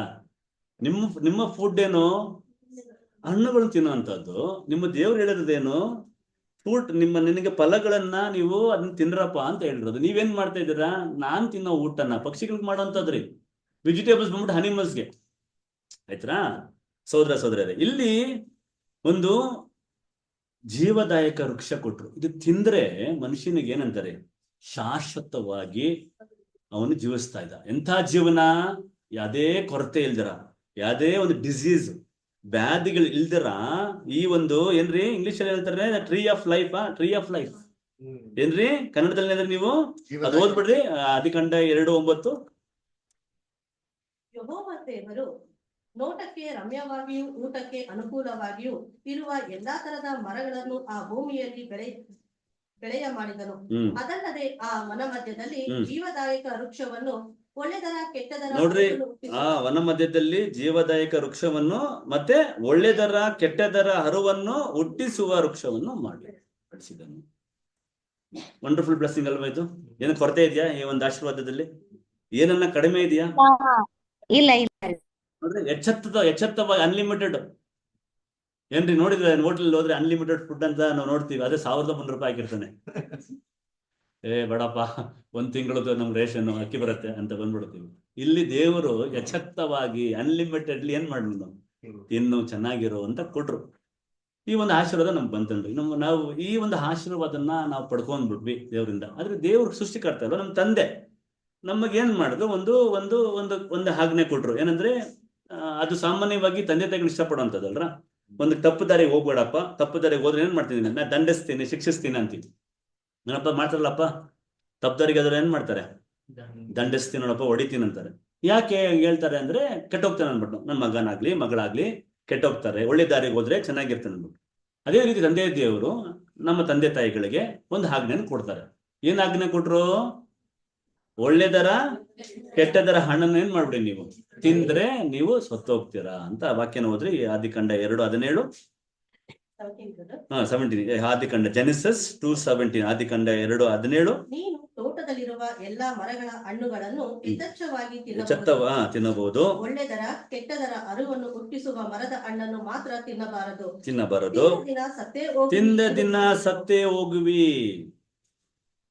ತಿಂದ ದಿನ ಸತ್ತೇ ಹೋಗಿವಿ. ಯಾಕೆ ಸಾಯ್ಲಿಲ್ಲ ಅವತ್ತವರು? ತಿಂದ ದಿನ ಸತ್ತೇ ಹೋಗಿವಿ ಅಂದ್ರಲ್ಲ, ಯಾಕೆ ಸಾಯ್ಲಿಲ್ಲ? ನಮ್ಮ ದಿನ ಅಂದ್ರೇನು? 1000 ವರ್ಷ. ಹೆಚ್ಚಿನ ಕಾಲ ಬದುಕಿದವ್ರು ಯಾರ್ರಿ? ಎಷ್ಟು ವರ್ಷ ಬದುಕಿದ್ರು? 969. So 967 years. 67, 69. Sorry, 69. ಸೋದರ ಹೆಚ್ಚಿನ ಅಂದ್ರೆ ಒಂದ್ ದಿವಸ ಅಂದ್ರೆ 1000 ವರ್ಷ. ಸೋದರ ಆದ್ರೆ ಏನ್ ಮಾಡಿದ್ರು ನಮ್ಮ ತಂದೆ ತಾಯಿರು? ಆ ತಂದೆ ದೇವರ ಮಾತನ್ನ ಮೀರಿದ್ರು. ಏನ್ರಿ? ಆ ಗೆರೆ ಹೇಳಿದ್ರಲ್ಲ, ಆ ಗೆರೆನ ದಾಟ್ರು. ಆ ಒಂದು ಆಜ್ಞೆ ಕೊಟ್ರು, ಆಜ್ಞೆನ ಮೀರ್ಬೇಡಿ ನೀವು. ಈ ಗೆರೆನ್ ದಾಟಿದ್ರೆ, ರೆಡ್ ಲೈನ್ ದಾಟಿದ್ರೆ ನಿಮ್ಗೇನ್ ಫೈನ್ ಕೊಡ್ತೀನಿ ಅಂದ್ರು. ಏನು ಫೈನು ಅಂದ್ರೆ ತಂದ್ರೆ ಸತ್ತೋಗ್ತೀನಿ ಅಂದ್ರು. ನಾವು ಸಾಮಾನ್ಯವಾಗಿ ಏನ್ ಹೇಳ್ತೀವಿ, ಸಿಗ್ನಲ್ ದಾಟಿದ್ರೆ 500 ರೂಪಾಯಿ 1000 ರೂಪಾಯಿ ಫೈನ್ ಕಟ್ತೀವಿ. ಅದೇ ರೀತಿಯಲ್ಲಿ ಇಲ್ಲಿ ಕೊಡು ತಂದೆ ದೇವ್ರು ಏನ್ ಮಾಡಿದ್ರು, ಒಂದು ಗೆರೆನ್ ಗೆರೆನ್ ಬರೆದು ಅದನ್ನ ದಾಟಬೇಡ್ದು. ದಾಟಿದ್ರೆ ಏನಾಗ್ತೀರಾ ನೀವು? ಸಾಯ್ತೀರಾ ಅಂತ ಒಂದು ವಾಕ್ಯನ ಓದಿ. ರೋಮಪುರದವರೆಗೆ ಬರೆದ ಪತ್ರಿಕೆ 5ನೇ ಅಧ್ಯಾಯ 12ನೇ ವಚನ. ರೋಮನ್ಸ್ 5:12. ಈ ವಿಷಯ ಹೇಗೆಂದರೆ ಒಬ್ಬ ಮನುಷ್ಯನಿಂದಲೇ ಪಾಪವು, ಪಾಪದಿಂದ ನೋಡ್ರಿ, ಇನ್ನು ಒಬ್ಬ ಮನುಷ್ಯನಿಂದಲೇ ಪಾಪವು, ಪಾಪದಿಂದ ಮರಣವು ಲೋಕದೊಳಗೆ ನೋಡ್ರಿ, ಪಾಪದಿಂದ ಮರಣವು ಲೋಕದೊಳಗೆ ಐತಂತೆ ಸೇರಿದವು. ಇದು ಗಮನಿಸ್ರಿ, ಅಂಡರ್ಲೈನ್ ಮಾಡಿ. ಒಬ್ಬ ಮನುಷ್ಯನಿಂದಲೇ ಪಾಪವು, ಪಾಪದಿಂದ ಮರಣವೇನಾಯ್ತಂತೆ ಲೋಕದಲ್ಲಿ ಸೇರ್ಕೊಳ್ದಂತೆ. ಇಂಗ್ಲಿಷ್ ಅಲ್ಲಿ ಏನ್ ಬರುತ್ತೆ? ಇಂಗ್ಲಿಷ್ ಅಲ್ಲಿ ಥ್ರೂ ಒನ್ ಮ್ಯಾನ್. ನೋಡ್ರಿ, ಸಿನ್ entered into the world and death by sin. So death passed upon all men, for that all have sinned. ನೋಡ್ರಿ, by one man sin entered ಅಂತ ಬಂತು ಇಂಗ್ಲಿಷ್ ಒಳಗೆ, ಇನ್ ಟು ದ ವರ್ಲ್ಡ್ ಅಂತೆ. ಅದರಿಂದ death ಅಂತಾರೆ. ಕನ್ನಡದಲ್ಲಿ ಒಬ್ಬ ಮನುಷ್ಯನಿಂದಲೇ ಪಾಪವು, ಪಾಪದಿಂದ ಮರಣವು ಲೋಕದೊಳಗೆ ಸೇರಿದವು. ಕೊರೋನಾ ಸೇರ್ತಲ್ಲ, ಎಲ್ಲಿ ಸೇರಿತು ಕೊರೋನಾ? ಎಲ್ಲಿ ಸೇರಿತು? ಎಲ್ಲಿ ಸ್ಟಾರ್ಟ್ ಆಯ್ತು? ಚೈನಾ ತನಕ ಬಿಡು. ನಾವು 6,000 ಕಿಲೋಮೀಟರ್ ದೂರ ಇದ್ದೀವಿ, ನಮ್ಗೆ ಏನು ಅನ್ಕೊಂತೀವಿ ನಾವು, ಆಯ್ತಾ? 40-50 ಲಕ್ಷ ಜನ ಭಾರತದಲ್ಲೇ ಗೊತ್ತರ, more than 50 lakhs people died Bharat ದೇಶದಲ್ಲಿ, ಗೊತ್ತರ ನಿಮ್ಗೆ? more than 50 lakhs ಅಂತಾರೆ. ನಮ್ಗೆ ಮಾತ್ರ ಕಡಿಮೆ ತೋರಿದ್ರು, ಆದ್ರೆ more than 50 lakhs people. Corona start ಆಗಿತ್ತು, ಎಂಟ್ರ್ ಆಯ್ತು. ಎಲ್ಲಿ ಎಂಟ್ರ್ ಆಯ್ತು?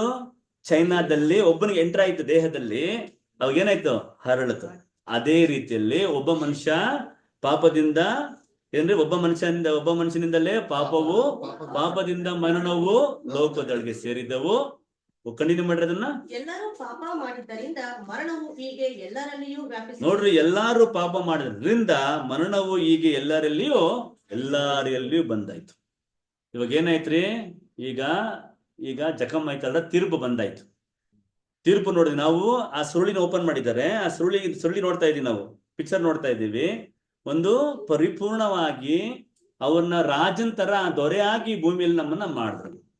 ಯಾವ್ದೇ ಕೊರತೆ ಇಲ್ದಿರ, ಯಾವ್ದೇ ಸಮಸ್ಯೆ ಇಲ್ದಿರ, ವ್ಯಾಧಿ ಇಲ್ದಿರ ಈ ಭೂಮಿಯಲ್ಲಿ ನಮ್ಮನ್ನ ಅವರ ಒಂದು ಸ್ವರೂಪದಲ್ಲಿ ಹೋಲಿಕೆ ಅನುಸಾರವಾಗಿ ಮಾಡಿದ್ರು. ಅದ್ಭುತವಾಗಿ, ವಿಚಿತ್ರವಾಗಿ ಏನ್ ಮಾಡಿದ್ರು? ನಮ್ಮನ್ನ ರಚನೆ ಮಾಡಿಟ್ರು. ಇವಾಗ ಏನಾಯ್ತು? ನಾವು ಈಗ ನಮಗೆ ತೀರ್ಪು ಬಂತು. ಪಾಪದ ಸಂಬಳ ಮರಣ. ಈ ಒಂದು ಅವಿದ್ಯತೆಯಿಂದ, ಡಿಸೊಬಿಡಿಯನ್ಸ್ ಇಂದ ನಮಗೆಲ್ಲ ಏನು ನಾವು ಕಳ್ಕೊಂಡ್ಬಿಟ್ರಿ ಅಂದ್ರೆ, ಕಳ್ಕೊಳ್ತೀವಿ. ನೋಡ್ತಾ ಇದೀವಿ, ಏನ್ ಕಳ್ಕೊಂಡ್ಬಿಟ್ವಿ ನಾವು? ನಿತ್ಯ ಜೀವ. ಬದಲು ಹೇಳ್ದಂಗೆ ಇಟರ್ನಲ್ ಲೈಫ್, ಶಾಶ್ವತವಾಗಿ ಭೂಮಿಯಲ್ಲಿ ನಾವು ಜೀವನ್ಸಂತದ್ ಕಳ್ಕೊಂಡ್ವಿ. ಮತ್ತೆ ನಮ್ಮನ್ನ ದೊರೆಯಾಗಿಟ್ಟಿರಲ್ರ, ರಾಜನಾಗಿಟ್ರು. ಹಾವ್ ಡೊಮಿನಿಯನ್ ಓವರ್ ಅನಿಮಲ್ಸ್, ಫಿಶಸ್. ನೀನೇನು ಮಾಡು, ನೀನು ದೊರೆ ಆಗಿ ನೀನು ಆಳ್ವಿಕೆ ಮಾಡು ಅಂತ, ಅದನ್ನ ಕಳ್ಕೊಂಡ್ವಿ. ಅದೇ ರೀತಿಯಲ್ಲಿ ಟ್ರೀ ಆಫ್ ಲೈಫ್, ಏನ್ರಿ ಟ್ರೀ ಆಫ್ ಲೈಫ್? ಜೀವದಾಯಕ ವೃಕ್ಷ ತಿಂದ್ರೆ ಏನಾಗ್ತಾ ಇರಲ್ಲ. ಇದನ್ನ ನೋಡಿ ನಾವು ರುಚಿ ನೋಡಿದ್ದೀರಾ ಹೇಳಿ? ಅದಕ್ಕೆ ದೇವ್ರ ಅಲ್ಲಿ ಅಡ್ಡಾಡೋದು ಕಿರುಬನ್ನ. ಯಾಕೆ? ಇವ್ರು ಪಾಪ ಮಾಡಾದ್ಮೇಲೆ ಏನ್ ಮಾಡ್ತಾರೆ? ಆಚೆ ಬರ್ತಾರಲ್ರ, ಇವ್ರು ಬಂದು ಅಲ್ಲೇ ಇರ್ತಾರೆ. ತಿಂದು ಶಾಶ್ವತವಾಗಿ ಜೀವಿಸ್ತಾರೆ ಅನ್ನೋದಕ್ಕೆ ಏನ್ ಮಾಡ್ತಾರೆ? ಅಲ್ಲಿ ಒಂದು ಗಾರ್ಡನ್ನ ಇಟ್ಬಿಡ್ತಾರೆ, ದೊಡ್ಡ ಒಂದು ಖಡ್ಗ ಇಟ್ಟು. ಹತ್ರ ಹೋಗಂಗಿಲ್ರಿ ಅವರು. ಆ ತಿಂದ್ಬಿಟ್ರೆ ಏನಾಗ್ತಾ ಇತ್ತು? ಇವ್ರಿಗೆ ಏನ್ ಬರ್ತಾರಲ್ರಿ, ಎಲ್ಲ ಸೆಲ್ಸ್ ಆಕ್ಟಿವೇಟ್ ಆಗ್ತಾ ಇತ್ತು. ಇವಾಗ ಏನಾಗಿದೆ? ಸೆಲ್ ಮೇಲೆ ಬಿತ್ತು ಆ ಪರಿಣಾಮ. ಆ ಪಾಪದ ವೈರಸ್ ಏನಾಯ್ತ್ರಿ, ಎಲ್ ಮೇಲೆ ಬಿತ್ತು? ಈ ಸೆಲ್ ಏನಾಗತ್ತೆ? ನಮ್ಮ ಸೆಲ್ಲು ಏನಂತ ಕನ್ನಡದಲ್ಲಿ ಸೆಲ್ಲನ್ನ ಜೀವಕೋಶ. ನೋಡಿದ್ರ? ಜೀವಕೋಶ, ಅದೇ ಕನ್ನಡ ಸ್ಟೂಡೆಂಟ್ ಮೇಡಮ್ ಇಟ್ಟಿರ್ಬೇಕಾಗಲ್ಲ. ಜೀವಕೋಶದ ಮೇಲೆ ಪರಿಣಾಮ ಬಿತ್ರಿ ಒಂದು. ಇದೇನಾಯ್ತು? ಇದು ನಮ್ಮನ್ನ ಕೊಲ್ತಾ ಬಂತು ಸಹೋದರರು. ಸೊ ನಾವೇನ್ ಕಳ್ಕೊಂಡ್ವಿ? ನಾವು ಆ ಜೀವ ರಕ್ಷಣೆ ಕಳ್ಕೊಂಡ್ವಿ, ಸಂತೋಷವನ್ನು ಕಳ್ಕೊಂಡ್ವಿ, ಸಮಾಧಾನ ಕಳ್ಕೊಂಡ್ವಿ, ದೇವ್ರ ಹತ್ರ ಇರುವಂತ ಅನ್ಯೋನ್ಯತೆ, ಫೆಲೋಶಿಪ್. ದೇವ್ರು ಬಂದ್ಬಿಟ್ಟು, ಅಪ್ಪ ಬಂದ್ಬಿಟ್ಟು ಏನ್ ಮಾಡೋರ್ರಿ? ಮಾತಾಡ್ತಾ ಇದ್ರಂತೆ ಸಹೋದರಿಯಾಗ್ರೆ, ಅದನ್ನ ಕಳ್ಕೊಂಡ್ವಿ. Eternal life ನಮ್ದೇನಾಯ್ತು? ನಮ್ದು ಶಾರ್ಟ್ ಲೈಫ್ ಆಯ್ತು, ಅಲ್ಪ ಆಯುಷ ಆಗ್ಬಿಡುತ್ತೆ ನಮ್ದು. ಏನ್ರಾಯ್ತು? ಅಲ್ಪ ಆಯುಷ ಆಯ್ತು. ಜಡ್ಜ್ಮೆಂಟ್ ಬಂತಲ್ಲ, ಪಾಪದ ಸಂಬಳ ಮರಣ, ನೀ ತಿಂದ್ರೆ ಸತ್ತೋಗ್ತೀನಿ ಅಂದ್ರು. ಜಡ್ಜ್ಮೆಂಟ್ ಬಂತ್ರಿ. ನೋಡ್ರಿ, ಸುರುಳಿಯಲ್ಲಿ ಏನಾಯ್ತು? ಬರ್ದಾಯ್ತು. ಈ ಸುರುಳಿಯಲ್ಲಿ ಏನಾಯ್ತು? ಜಡ್ಜ್ಮೆಂಟ್, ತೀರ್ಪು ಬಂದ್ಬಿಡ್ತು. ಏನಂದ್ರೆ ಪಾಪದ ಸಂಬಳ ಮರಣ. ಶಾಶ್ವತವಾಗಿ ನಾವು ಭೂಮಿಯಲ್ಲಿ ಜೀವಿಸೋದು ಅಲ್ಪ ಆಯುಷು ಆಗ್ಬಿಡ್ತು ನಮ್ಗೆ. ಅಲ್ಪ ಆಯುಷಲ್ಲಿ ಎಂತದಂದ್ರೆ ನೋಡಿದ್ರೆ ನಮ್ದೆ ಯಾವ ರೀತಿಯಲ್ಲಿ ನಾವು ಜೀವಿಸ್ತಾ ಇದ್ದೀವಿ ಅಂದ್ರೆ, ಪೂರ್ತಿ ವ್ಯಾಧಿಗಳು, ದೇಹ ಪೂರ್ತಿ ವ್ಯಾಧಿಗಳು. ಎಷ್ಟು ಬೇಕು ಗೊತ್ತಾ? ಸ್ಕಿನ್ ಅಲ್ಲಿ ಎಷ್ಟಿದೆ ಗೊತ್ತಾ ವ್ಯಾಧಿಗಳು? ಸುಮಾರು 2000+ ಇದೆ ಅಂತಾರೆ ಬರೀ ಸ್ಕಿನ್ ಅಲ್ಲಿ. ಸಹೋದರ ಒಂದು ಸಣ್ಣ ಒಂದು ಬಾವಳಿ ಅಂತಾರಲ್ರ ಬ್ಯಾಟ್ಗೆ, ಅದರಿಂದ ಉಂಟಾಗಿರುವಂತ ವೈರಸ್ ರೀ ಕೊರೋನಾ. 50 ಲಕ್ಷ ಜನ ಹೊಟ್ಟೋದ್ರು. ಇಡೀ ಲೋಕದಲ್ಲಿ ಸುಮಾರು ಏನ್ರಿ 20 ಮಿಲಿಯನ್ ಪೀಪಲ್ ಡೈಡ್. ಆಯ್ತಾ? ಅಷ್ಟು ಒಂದಾಗಿದ್ದಾರೆ ಸಹೋದರ. ಒಂದೇ ಒಂದು ತಪ್ಪಿಗೆ.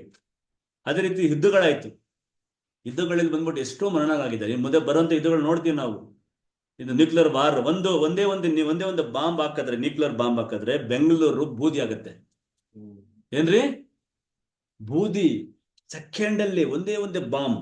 ಇಡೀ ಏನ್ ಮಹಾನಗರ ಪಾಲಿಕೆ ಏನಿದೆಯೋ ಇವತ್ತು, ಬೃಹತ್ ಗ್ರೇಟರ್ ಬೆಂಗಳೂರು ಇದೆಯಲ್ರ, ವಿತ್ ಇನ್ ಸೆಕೆಂಡ್ ರೀ, ನಾಟ್ ಮಿನಿಟ್, 24 ಟೈಮ್ಸ್ ಈ ಲೋಕನ ನಾಶ ಮಾಡುವಂತ ಅಣುಬಾಂಬ್ಗಳು ನಮ್ಮಲ್ಲಿದೆ. ಯಾರಲ್ಲಿ? ನಮ್ಮಲ್ಲಿ ಅಂದ್ರೆ ನಮ್ಮಲ್ಲೆಲ್ಲರೇ ಲೋಕದಲ್ಲಿ. ರಷ್ಯಾದಲ್ಲಿ 6000 ಬಾಂಬ್ಸ್, ನ್ಯೂಕ್ಲಿಯರ್ ಬಾಂಬ್ಸ್ ಇದ್ದಾರೆ. ಅಮೆರಿಕ 5500. ಇದೆಲ್ಲ ಸುಮ್ಮನೆ ನಾಮಕೆ ಲೆಕ್ಕಕ್ಕೆ ಇರೋದು, ಆಯ್ತಾ? ನೀರೋಸಿಂಹ ನಾಗಶಕಿ ಮೇಲೆ ಒಂದು ಬಾಂಬ್, ಆಟಮ್ ಬಾಂಬ್ ಹಾಕಿದ್ದಿಗೆ ಇವತ್ತು ಅಲ್ಲಿ ಹುಲ್ಲು ಸರಿ ಬೆಳೀತಾ ಇಲ್ಲ. ಅಂದ್ರೆ ಯೋಚನೆ ಮಾಡ್ಬಿಟ್ಟು ಎಷ್ಟು ವಿಷಭರಿತ ಇದೆ ಅನ್ಬಿಟ್ಟು ಆ ಬಾಂಬಲ್ಲಿ. ಇವತ್ತು ನ್ಯೂಕ್ಲಿಯರ್ ಬಾಂಬ್. ಸೋದರರೇ, ಅದರಿಂದ ಏನ್ರಿ ಬರಗಾಲ ಸ್ಟಾರ್ಟ್ ಆಗತ್ತೆ ಮುಂದಕ್ಕೆ. ಈಗೆಲ್ಲ ಈ ಸಾವಿ ನೋಡ್ರಿ, ಒಂದು ಪರಿಣಾಮ, ಒಂದು ಅಪರಾಧದಿಂದ, ಒಂದು ತಪ್ಪಿಂದ ಇದೆಲ್ಲ ನಮ್ಗೆ ಬಂತು. ಇವತ್ತು ಹಶುವಿಂದ ಗೊತ್ತಾ ಎಷ್ಟು ಜನ ಸಾಯ್ತಾರೆ ಗೊತ್ತಾ ನಿಮ್ಗೆ? ಹಶುವಿಂದ ಎವ್ರಿ ಡೇ 25,000 ಪೀಪಲ್ ರೀ. ಪ್ರತಿ ದಿವಸ 25,000 ಜನ ಹಶುವಿಂದ ಸಾಯ್ತಾ ಇರೋದು. ವರ್ಷಕ್ಕೆ ರೀ 20 ಮಿಲಿಯನ್ ಪೀಪಲ್ ಡೇ ಅಂತಾರೆ. 200 ಲಕ್ಷ ಜನ ಸಾಯ್ತಾರೆ ವರ್ಷಕ್ಕೆ ಬಿಕಾಸ್ ಆಫ್ ಸ್ಟಾರ್ವೇಷನ್. ಭೂಕಂಪನಗಳು ಆಗ್ತಾ ಇದೆ, ಪ್ರವಾಹಗಳು, ಫ್ಲಡ್ಸ್ ಆಗ್ತಾರಂಥದ್ದು.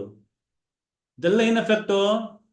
ಇದೆಲ್ಲ ಪಾಪದ ಸಂಬಳ, ಮರಣ. ನಮ್ಮ ತಂದೆ, ನಮ್ಮ ತಾಯಿ ಒಂದು ಸಣ್ಣ ಒಂದು ಆಜ್ಞೆನ ಮೀರಿದ್ರಿಂದ ಈ ಪರಿಣಾಮ ನಮಗೇನಾಯ್ತ್ರಿ? ಇವತ್ತು ಈ ಪರಿಸ್ಥಿತಿಗೆ ಬಂತು.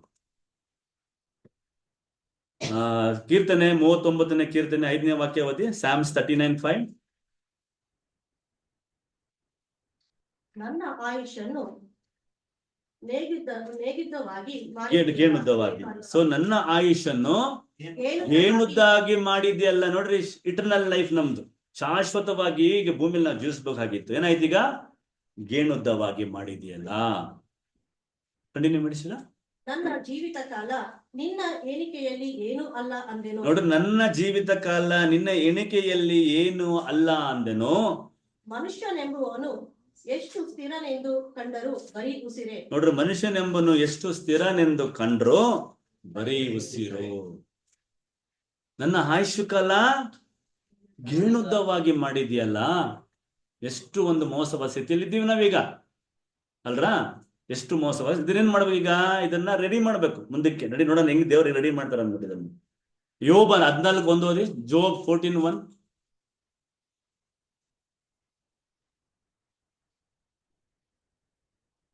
ಸ್ತ್ರೀಯಲ್ಲಿ ಹುಟ್ಟಿದ ಮನುಷ್ಯನು ಅಲ್ಪಾಯುಷ್ಯನಾಗಿಯೂ ಕಳವಳದಿಂದ ತುಂಬಿದವನಾಗಿಯೂ ಇರುವನು. ಸ್ತ್ರೀಯಲ್ಲಿ ಹುಟ್ಟಿದ ಮನುಷ್ಯನು ಅಲ್ಪಾಯುಷ್ಯು ಅನ್ಬಿಟ್ರು. ಕಳವಳದಿಂದ ತುಂಬುದನಾಗಿ. ನೋಡ್ರಿ, the man that is Born of A women is of A few days the full of trouble. ಇದನ್ನ ಅರ್ಥ ಮಾಡ್ಕೊಂಡ್ಬಿಡ್ರಿ. ಕಳವಳದಿಂದ ಏನ್ರಿ? ಕಳವಳದಿಂದ ತುಂಬಿದವನಾಗಿ. ತಮಿಳಲ್ಲಿ ಏನ್ ಬರ್ತಾರೆ?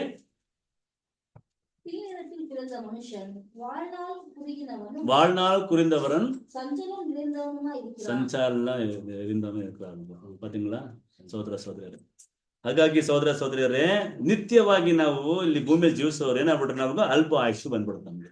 ಕಳವಳದಿಂದ ಫುಲ್ ಆಫ್ ಟ್ರಬಲ್ ಜೀವಿಸ್ತಾ ಇದ್ದೀವಿ. ಜೇಮ್ಸ್ ಯಾಕೋಬ 4:14.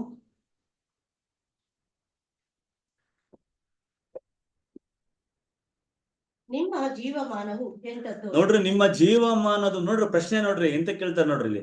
ನಿಮ್ಮ ಜೀವಮಾನವು ಎಂತದ್ದು? What is your life? Srinivas, what is your life? Raju Bazar, what is your life? ನಿಮ್ಮ ಜೀವಮಾನವು ಎಂತದ್ದು? ನೀವು ಸ್ವಲ್ಪ ಹೊತ್ತು ಕಾಣಿಸಿಕೊಂಡು ಆಮೇಲೆ ಕಾಣದೆ ಹೋಗುವ ಅಭೆಯಂತಿರುವಿರಿ. ನೀವು ಸ್ವಲ್ಪ ಹೊತ್ತು ಕಾಣಿಸಿಕೊಂಡು ಆಮೇಲೆ ಕಾಣದೆ ಹೋಗುವ ಅಭೆಯಂತಿರುವಿರಿ. ಅಂದ್ರೆ ಈವನ್ ವೇಪರ್ ಅಂತೆ. Appeareth for a little time then vanisheth away ಅಂತ ಬರ್ತದೆ. ನೀವು ಸ್ವಲ್ಪ ಹೊತ್ತು ಕಾಣಿಸಿಕೊಂಡು ಆಮೇಲೆ ಕಾಣದ ಹೋಗುವ ಅಭೆಯಂತಿರುವಿರಿ. ಸೋದರ ನೋಡ್ರಿ, ಸ್ವಲ್ಪ ಜೀವನ ನಮ್ದು, ಸ್ವಲ್ಪ ರೀ ವಿಶೇಷ ಜೀವನ ನಮ್ದು ಇವತ್ತಿರೋದು. ಶಾಶ್ವತರಾಗಿ ನಾವು ಇಲ್ಲಿ ನಿತ್ಯವಾಗಿ ರಾಜರಾಗಿ ಕೊರತೆ ಇಲ್ದಿರ ನಾವು ಇಲ್ಲಿ ಭೂಮಿಯಲ್ಲಿ ಜೀವಿಸ್ಬೇಕಾಗಿತ್ತು. ಇವತ್ತು ಯಾರಿದ್ದ ಜೀವಿಸ್ತಾ ಇದ್ದೀವಿ? ವೇಪರ್, ಒಂದ್ ಕಡೆ ಹುಲ್ಲು ಅಂತಾರೆ. ನೀವು ಗ್ರಾಸ್, ನೀವು ಹುಲ್ಲುನಂತೆ ಹುಲ್ತರ ನೀವು ಏನಾಗ್ತೀರಾ? ನೀವು ಬಾಡೋಗ್ತೀರಾ ಅಂತ, ಒಣಗೋಗ್ತೀರಾ ಅಂತಾರೆ. ಇವರ್ಲಕ್ಕೆ ಗ್ರಾಸ್. ನೋಡ್ರಿ, ದೇವರ ಸ್ವರೂಪ ರೀ ನಾವು. ದೇವರ ಹೋಲಿಕೆ ಅಂತಾರೆ. ದೇವರ ಹೋಲಿಕೆ ಸ್ವರೂಪ ಏನಾಗ್ಬಿಡ್ತ್ರಿ? Became like a grass and vapours. ಒಂದು ಕನ್ನಡದಲ್ಲಿ ಒಂದು ಹಾಡಿದ್ದಾರೆ. ಹಾಡು ನನ್ನ ನಿಮಿಷ ಮಾಡ್ತಿದ್ದೆ ಸಿಗುತ್ತಂತ. ಅಲ್ಲಿ ಸುಮಾರು ಒಂದು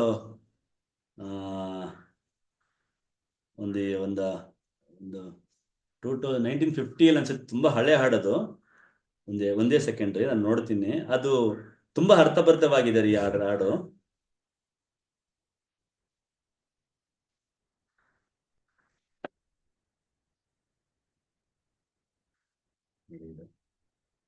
ಇದೊಂದು ತುಂಬಾ ಹಳೆ ಹಾಡು, ರಾಜ್ಕುಮಾರ್ದು ಅದು. ನೋಡಿ, ರಾಜ್ಕುಮಾರ್ ಅಂತ ತಕ್ಷಣ ನೋಡಿ ರಾಜ ಬದು ಖುಷಿ ಆಗೋದು. ನೋಡ್ರಿ, ಈ ದೇಹದಿಂದ ದೂರನಾದೆ ಏಕೆ ಆತ್ಮನೆ, ಕೇಳಿದಿರಾ? ಹೌದೌದ್ರಿ.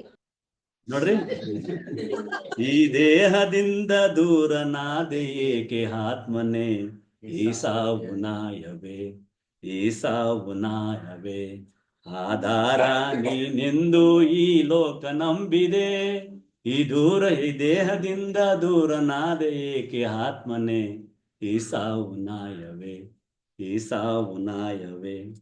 ನೋಡ್ರಿ, ಈ ಸಾವು ನಾಯನ ಏನ್ರಿ? ಆತ್ಮ ಬಿಡಿತಲ್ಲ, ಶಾಶ್ವತವಾಗಿ ನಮಗೆ ಇರುವಂತ ಒಂದು ರೈಟ್ಸ್ ಐತಲ್ಲ, ಅದನ್ನ ದೇವ್ರು ಕಿತ್ಕೊಂಡ್ಬಿಡ್ತಾರ್ರಿ.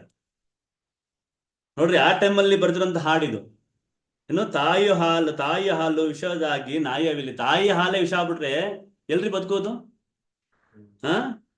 ಆಮೇಲೆ ಕಾವ ದೇವ ಸಾವು ತರಲು ಎಲ್ಲಿ ರಕ್ಷಣೆ? ದೇವ್ರು ಕಾಯೋ ದೇವ್ರೇ ನಮ್ಮನ್ನ ರಕ್ಷಣೆ ಕೊಡುವಂತವ್ರು ಕೈ ಬಿಟ್ಬಿಟ್ರೆ ನಾಯವೆಲ್ಲಿದೆ? ಯಾವ ಪಾಪಕ್ಕೆ ಈ ಸಾವು, ಯಾವ ಪಾಪಕ್ಕೆ ಸಾವು ಕಾದಿತ್ತೋ ಪರಮಾತ್ಮ ನಾಯ ಬೇಡುವೆ ಅಂತಾರೆ. ಹಾಡನ್ನ ನೀವು ಹೋಗಿ ಮನೇಲಿ ಸತಿ ನೋಡ್ರಿ, ಚೆನ್ನಾಗಿದೆ ಹಾಡು. ಸಹೋದರರೇ, ಇದು 1950 ಹಾಡಿರುವಂತ ಹಾಡು. ಅಂದ್ರೆ ಈ ಸಾವನ್ನ ಜಯಿಸಕ್ಕೆ ಸುಮಾರು ಪ್ರಯತ್ನ ಪಟ್ರು. ಸಿದ್ಧಾರ್ಥನು ಬುದ್ಧನಾಗ್ಬೇಕಂತ ಕಾರಣನೇ ಬಿಕಾಸ್ ಆಫ್ ದತ್. ಈ ಸಾವಿಗೆ, ಈ ಪ್ರಶ್ನೆ ಯಾಕೆ ಮನುಷ್ಯನಿಗೆ ಸಾವು ಬಂತು ಅನ್ನೋದಕ್ಕೆ ಸಿದ್ಧಾರ್ಥನು ಬುದ್ಧನಾಗ್ಬೇಕಂದ್ರೆ ಕಾರಣ ಏನ್ರಿ? ಈ ಒಂದು ಸಾವೇ ರೀ ಸಹೋದರ. ಸೊ ಈಗೇನಾಯ್ತು, ನಮಗೆ ಒಂದು ದಂಡನೆ ಬಂತು, ಮರಣ ದಂಡದಲ್ಲಿ ನಾವಿದ್ದೀವಿ. ಈ ಮಾನವ ಕುಲ ಏನಿದೆಯೋ ಸಂಪೂರ್ಣವಾಗಿ ಈ ಸಾವಲ್ಲಿ ಬಂದ್ಬಿಟ್ಟು ಇನ್ನೊಂದು ಕುಲ ಇದ್ದಾರೆ, ಇನ್ನೊಂದು ಜೀವಕ್ಕೆ ಏನಾಯ್ತು, ಅದು ಅವ್ರಿಗೊಂದು ಜಡ್ಜ್ಮೆಂಟ್ ಬಂತು. ಏನೋ ಗುರುತಿದ್ಯಾ? ನಮ್ಮ ಏಂಜಲ್ಸ್, ದೇವದೂತರು. ಈ ದೇವದೂತರು ನಿಮ್ಗೆಲ್ಲ ಗೊತ್ತಿರೋಂಥ ಈ ಹಿಸ್ಟ್ರಿ ನಾ ಸ್ಟೋರಿ ಹೇಳ್ತಾ ಇಲ್ರಿ. ಸ್ಟೋರಿಗೂ ಹಿಸ್ಟ್ರಿಗೆ ಏನ್ ಡಿಫ್ರೆನ್ಸ್? ಇತಿಹಾಸಕ್ಕೂ ಕತೆಗೇನ್ರಿ? ನಮ್ಮ ಕತೆ ಅನ್ನೋದು ಹೇಳುವಂಥದ್ದು ಅಲ್ರ. ಒಂದು ರಾಜ್ಯ ಇದ್ದ, ಆ ರಾಜನಿಗೆ 10 ತಲೆ ಇತ್ತಂದ್ರೆ ಇಟ್ ಇಸ್ ಎ ಸ್ಟೋರಿ ಅಲ್ರ. 10 ತಲೆ ಇರೋಕ್ಕಾಗತ್ರ? 1 ತಲೆನೇ ಕಷ್ಟ, 10 ತಲೆ ಇರೋದು ತುಂಬಾ ಕಷ್ಟ. ಅದು ಸ್ಟೋರಿ ಕ್ರಿಯೇಟ್ ಮಾಡುವಂಥದ್ದು. ಇತಿಹಾಸ ಅಂದ್ರೆ ನಡೆದಿರುವಂತ ಘಟನೆ. ಸೊ ಇತಿಹಾಸದಲ್ಲಿ ಒಂದು ಘಟನೆ ಆಗತ್ತಾರೆ, ತುಂಬಾ ಮೋಸವಾದಂತ ಘಟನೆ ಅದು ಸಹೋದರಿಯರೇ. ಸೊ ಇಲ್ಲಿ ಫಸ್ಟ್ ಲೋಕದಲ್ಲಿ ನೋಡೋದನ್ನ, ಫಸ್ಟ್ ಲೋಕದಲ್ಲಿ ಏನಾಯ್ತ್ರಿ, ದೇವಪುತ್ರರು ಇಲ್ಲಿ ಮನುಷ್ಯ ಜನರು ಜನ ಹೆಚ್ಚಾದಾಗ ಅವರಿಗೆ ಹೆಣ್ಣು ಮಕ್ಕಳು ಹುಟ್ಟದಂತೆ ಅಲ್ರ. ಆದಾಮನಿಗೆ ಮಕ್ಕಳಾದ್ರು, ಹಾಗೆ ಮಕ್ಕಳಾಗಿ ಅವ್ರಿಗೆ ಹೆಣ್ಮಕ್ಳು, ಪುರುಷರು ಸ್ತ್ರೀ ಮೇಲ್ ಅಂಡ್ ಫೀಮೇಲ್ ಹುಟ್ಟಿದ್ರಲ್ರ. ಆ ರೀತಿಯಲ್ಲಿ ಏನಾಯ್ತ್ರಿ, ಇಲ್ಲಿ ಹೆಣ್ಣು ಮಕ್ಕಳು ಹುಟ್ಟಿದ್ರು.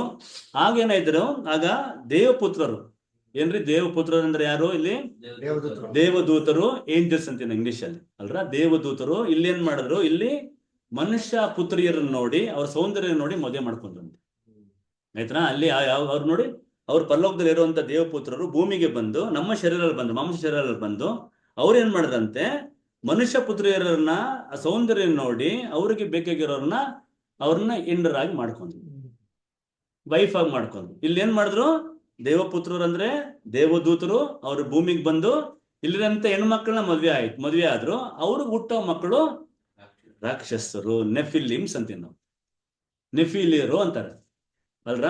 ನೆಫಿಲಿಯರು ನಿಮ್ಗೊಂದು ಉದಾಹರಣೆ ಹೇಳ್ಬೇಕಂದ್ರೆ, ಇವಾಗ ನಮ್ಮ ಭಾರತದಲ್ಲಿ ಬ್ರಿಟಿಷರು ಆಳ್ವಿಕೆ ಮಾಡಿದ್ರು ಸುಮಾರು ಎಷ್ಟು ವರ್ಷ? 200 ವರ್ಷ, ನಮ್ಮ 200 years.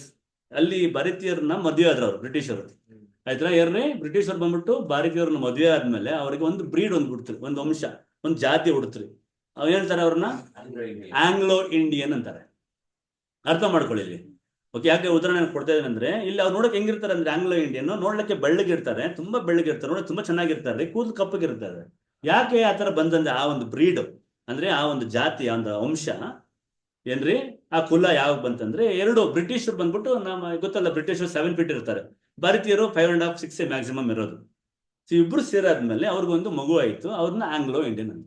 ಅದೇ ರೀತಿಯಲ್ಲಿ ಈ ಒಂದು ದೇವದೂತರು ಯಾವ ಈ ಇಲ್ಲಂತ ಮನುಷ್ಯರ ಪುತ್ರಿಗಳನ್ನ ಅಂದ್ರೆ ಸ್ತ್ರೀಯರನ್ನ ಮದುವೆ ಆದ್ಮೇಲೆ ಅವ್ರಿಗೊಂದು ಮಕ್ಕಳಾದ್ರು.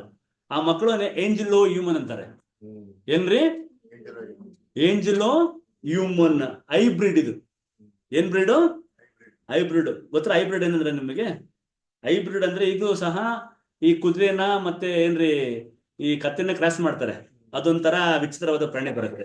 ಮತ್ತೆ ಜೀಬ್ರಾನು ಕುದುರೆನು ಕ್ರಾಸ್ ಮಾಡಿದ್ರೆ ಅದೊಂದು ಅರ್ಧ ಜೀಬ್ರಾ ಮಾರ್ಕ್ ಇರುತ್ತೆ, ಅರ್ಧ ಕುದುರೆ ಮಾರ್ಕ್ ಇದೆ, ಅದು ಹೈಬ್ರಿಡ್ ಅನ್ನೋದು. ಇವಾಗ ಏನಾಯ್ತು? ಈಗ ಒಂದು ಹೈಬ್ರಿಡ್ ಒಂದು ಜನಾಂಗ ಸ್ಟಾರ್ಟ್ ಆಯ್ತು. ಅವ್ರನ್ನ ನೆನಪಿರೋದ್ರಿ ಅದನ್ನ ಆದಿಕಾಂಡ 6ನೇ ಅಧ್ಯಾಯ 1ರಿಂದ ಓದ್ಕೊಂಬನ್ನಿ. ಭೂಮಿಯ ಮೇಲೆ ಜನರು ಹೆಚ್ಚುತ್ತಾ ಅವರಿಗೆ ಹೆಣ್ಣು ಮಕ್ಕಳು ಹುಟ್ಟಲು ದೇವಪುತ್ರರು ಮನುಷ್ಯ ಪುತ್ರಿಯರ ಸೌಂದರ್ಯವನ್ನು ನೋಡಿ ತಮಗೆ ಇಷ್ಟ ಆದವರನ್ನು ಹೆಂಡರನ್ನಾಗಿ ಮಾಡಿಕೊಂಡರು. ನೋಡ್ರಿ, ತಮಗೆ ಇಷ್ಟವಾದವರನ್ನ ಹೆಂಡರಾಗಿ ಮಾಡ್ಕೊಂಡ್ರು. ಆಗ ಯೆಹೋವನು ನನ್ನ ಆತ್ಮವು ಇಲ್ಲ ಕಂಟಿನ್ಯೂಷನ್ ಮನುಷ್ಯರಲ್ಲಿ ಶಾಶ್ವತವಾಗಿರುವುದಿಲ್ಲ, ಅವರು ಭ್ರಷ್ಟರಾದರಿಂದ ಮೃತ್ಯರೆ, ಅವರ ಆಯುಷ್ಯವು 120 ವರ್ಷವಾಗಲಿ ಅಂದನು. ಆ ಕಾಲದಲ್ಲಿ ಅಂದರೆ ದೇವಪುತ್ರರು ಮನುಷ್ಯ ಪುತ್ರಿಯರನ್ನು ಕೂಡಿ ಅವರಲ್ಲಿ ಮಕ್ಕಳನ್ನು ಪಡೆಯುವ ಕಾಲದಲ್ಲಿ ಮಹಾ ಶರೀರಗಳು ಭೂಮಿಯಲ್ಲಿ ನೋಡಿ ಮಹಾ ಶರೀರಗಳು ಭೂಮಿಯಲ್ಲಿ ಇದ್ರು, ಅನಂತರದಲ್ಲಿಯೂ ಇದ್ರು. ಪೂರ್ವದಲ್ಲಿ ಹೆಸರುಗೊಂಡ ಪರಾಕ್ರಮಶಾಲಿಗಳು ನೋಡ್ರಿ, ಪರಾಕ್ರಮಶಾಲಿಗಳು ಇವರೇ. ಇವ್ರದೊಂದು ಗಾತ್ರ ಗೊತ್ತಾವೆ, ಹೈಟ್ ವೈಟ್ ಯಾರು ಹೇಳ್ತೀರಾ? ನೋಡ್ರಿ, 50 ಫೀಟ್, ಮಿನಿಮಮ್ 20 ಫೀಟ್ ರೀ. ಏನಪ್ಪ 20 ಫೀಟ್, 30 ಫೀಟ್ ಹೈಟು. ನಾವಿರೋದು ಎಷ್ಟು ಫೀಟ್ ಹೈಟು? 5.56 ಮ್ಯಾಕ್ಸಿಮಮ್ ರೀ ನಾವಿರೋದು. ಆಯ್ತಾ? ಈಗ 20 ಹೈಟು 20 ಫೀಟ್ ಹೈಟ್ ಅಂದ್ರೆ 30 ಫೀಟ್ ಹೈಟ್ ಅಂದ್ರೆ ನೋಡಿ ನೋಡ್ರಿ ವೆಯ್ಟ್ ಎಷ್ಟು ಇರ್ತದೆ? ಮಿನಿಮಮ್ ಎಷ್ಟು ಕೆಜಿ ಇರ್ಬೋದು ಒಂದು ಮನುಷ್ಯ? 500 ಕೆಜಿ 400 ಕೆಜಿ ಇರ್ತಾರೆ. ಇವ್ರುಗಳು ಬಂದ್ಬಿಟ್ಟು ಯಾರ ಮಕ್ಕಳು? ದೇವದೂತರ ಮಕ್ಕಳು. ಇವರು ನೆಫಿಲಿಯರು ಇವರೆಲ್ಲ. ಅವರೊಂದು ವಂಶ ಏನಾಯ್ತು ಜಾಸ್ತಿ ಬೆಳೀತಾ ಬಂತು. ಅವಾಗ ದೇವರು ತುಂಬಾ ದುಃಖ ಪಡ್ತಾರೆ, ಸಂಕಟ ಪಶ್ಚಾತ್ತಾಪ ಪಟ್ಟು, ಯಾಕೆ ಮನುಷ್ಯನ ಬಂದ್ಬಿಟ್ಟು ನಾನು ಭೂಮಿಯಲ್ಲಿ ಮಾಡಿದೆ ಅನ್ನೋದು ಏನ್ ಮಾಡ್ತಾರೆ, ತುಂಬಾ ದುಃಖ ಪಟ್ಟು ಪಶ್ಚಾತ್ತಾಪ ಪಡ್ತಾರಂತೆ. ತುಂಬಾ ನೋಡ್ರಿ, ಎಲ್ಲ ನೋಡಿದಿರಾ ದೇವರು ದುಃಖ ಪಡೋದು? ಓದ್ರಿ ಅದು ಆದಿಕಾಂಡ 6:7. ಮನುಷ್ಯರನ್ನು ಉಂಟು ಮಾಡಿದ್ದಕ್ಕೆ ಪಶ್ಚಾತ್ತಾಪ ಪಟ್ಟು ತನ್ನ ಹೃದಯದಲ್ಲಿ ನೊಂದುಕೊಂಡನು. ನೋಡ್ರಿ, ತನ್ನ ಹೃದಯದಲ್ಲಿ ನೊಂದುಕೊಂಡ್ರಂತೆ. ಮನುಷ್ಯರನ್ನು ಉಂಟು ಮಾಡೋದಕ್ಕೆ ಪಶ್ಚಾತ್ತಾಪ ಪಟ್ಟು. ಯಾಕೆ ಈ ರೀತಿಯಲ್ಲಿ ಬಂತಂದ್ರೆ ಆಲ್ಮೋಸ್ಟ್ ಎಲ್ಲಾ ಮನುಷ್ಯರೇನಾಗಿದ್ದಾರೆ ಈ ಒಂದು ಜಾತಿಯಲ್ಲಿ ಸೇರ್ಕೊಂಡ್ಬಿಟ್ಟಿದ್ರು. ಯೋಚನೆ ಮಾಡಿ ನೋಡ್ರಿ ಸಹೋದರರೇ, ಎಷ್ಟು ಭಯಂಕರವಾದ ದಿನ ಅದು ಸಹೋದರ. ಅದಕ್ಕೆ ದೇವ್ರು ಹೇಳ್ತಾರೆ, ನಾನೇನ್ ಮಾಡ್ತೀನಿ, ಸಂಪೂರ್ಣವಾಗಿ ಎಲ್ಲಾ ಜೀವರಾಶಿ ಏನ್ ಮಾಡ್ಬಿಡ್ತೀನಿ, ನಾಶ ಮಾಡ್ತೀನಿ. ಬಟ್ ಏನ್ ಮಾಡ್ತಾರೆ, 40 ದಿವಸ 40 ನೈಟು ಮಳೆ ಬರುತ್ತೆ. ಏನ್ರಿ 40 ದಿವಸ 40 ನೈಟ್ ಮಳೆ ಬಂತು. 150 ದಿವಸ ಮಳೆ ನೀರಿತ್ರಿ ಮೇಲೆ, ಭೂಮಿ ಮೇಲೆ. ಎಷ್ಟು ಮಟ್ಟದಲ್ಲಿತ್ತು ಅಂದ್ರೆ ಹಿಮಾಲಯ ಪರ್ವತ ಇದೆಲ್ಲ, ಮೌಂಟ್ ಎವರೆಸ್ಟ್ ನ ತುಂಬಿಸ್ಬಿಟ್ಟಿತ್ತು. ಅದ ಮೇಲಿತ್ತಂದ್ರೆ ನೀರು. ಯಾಕೆ ಅಷ್ಟು ಹೈಟ್ ಇತ್ತು ನೀರು?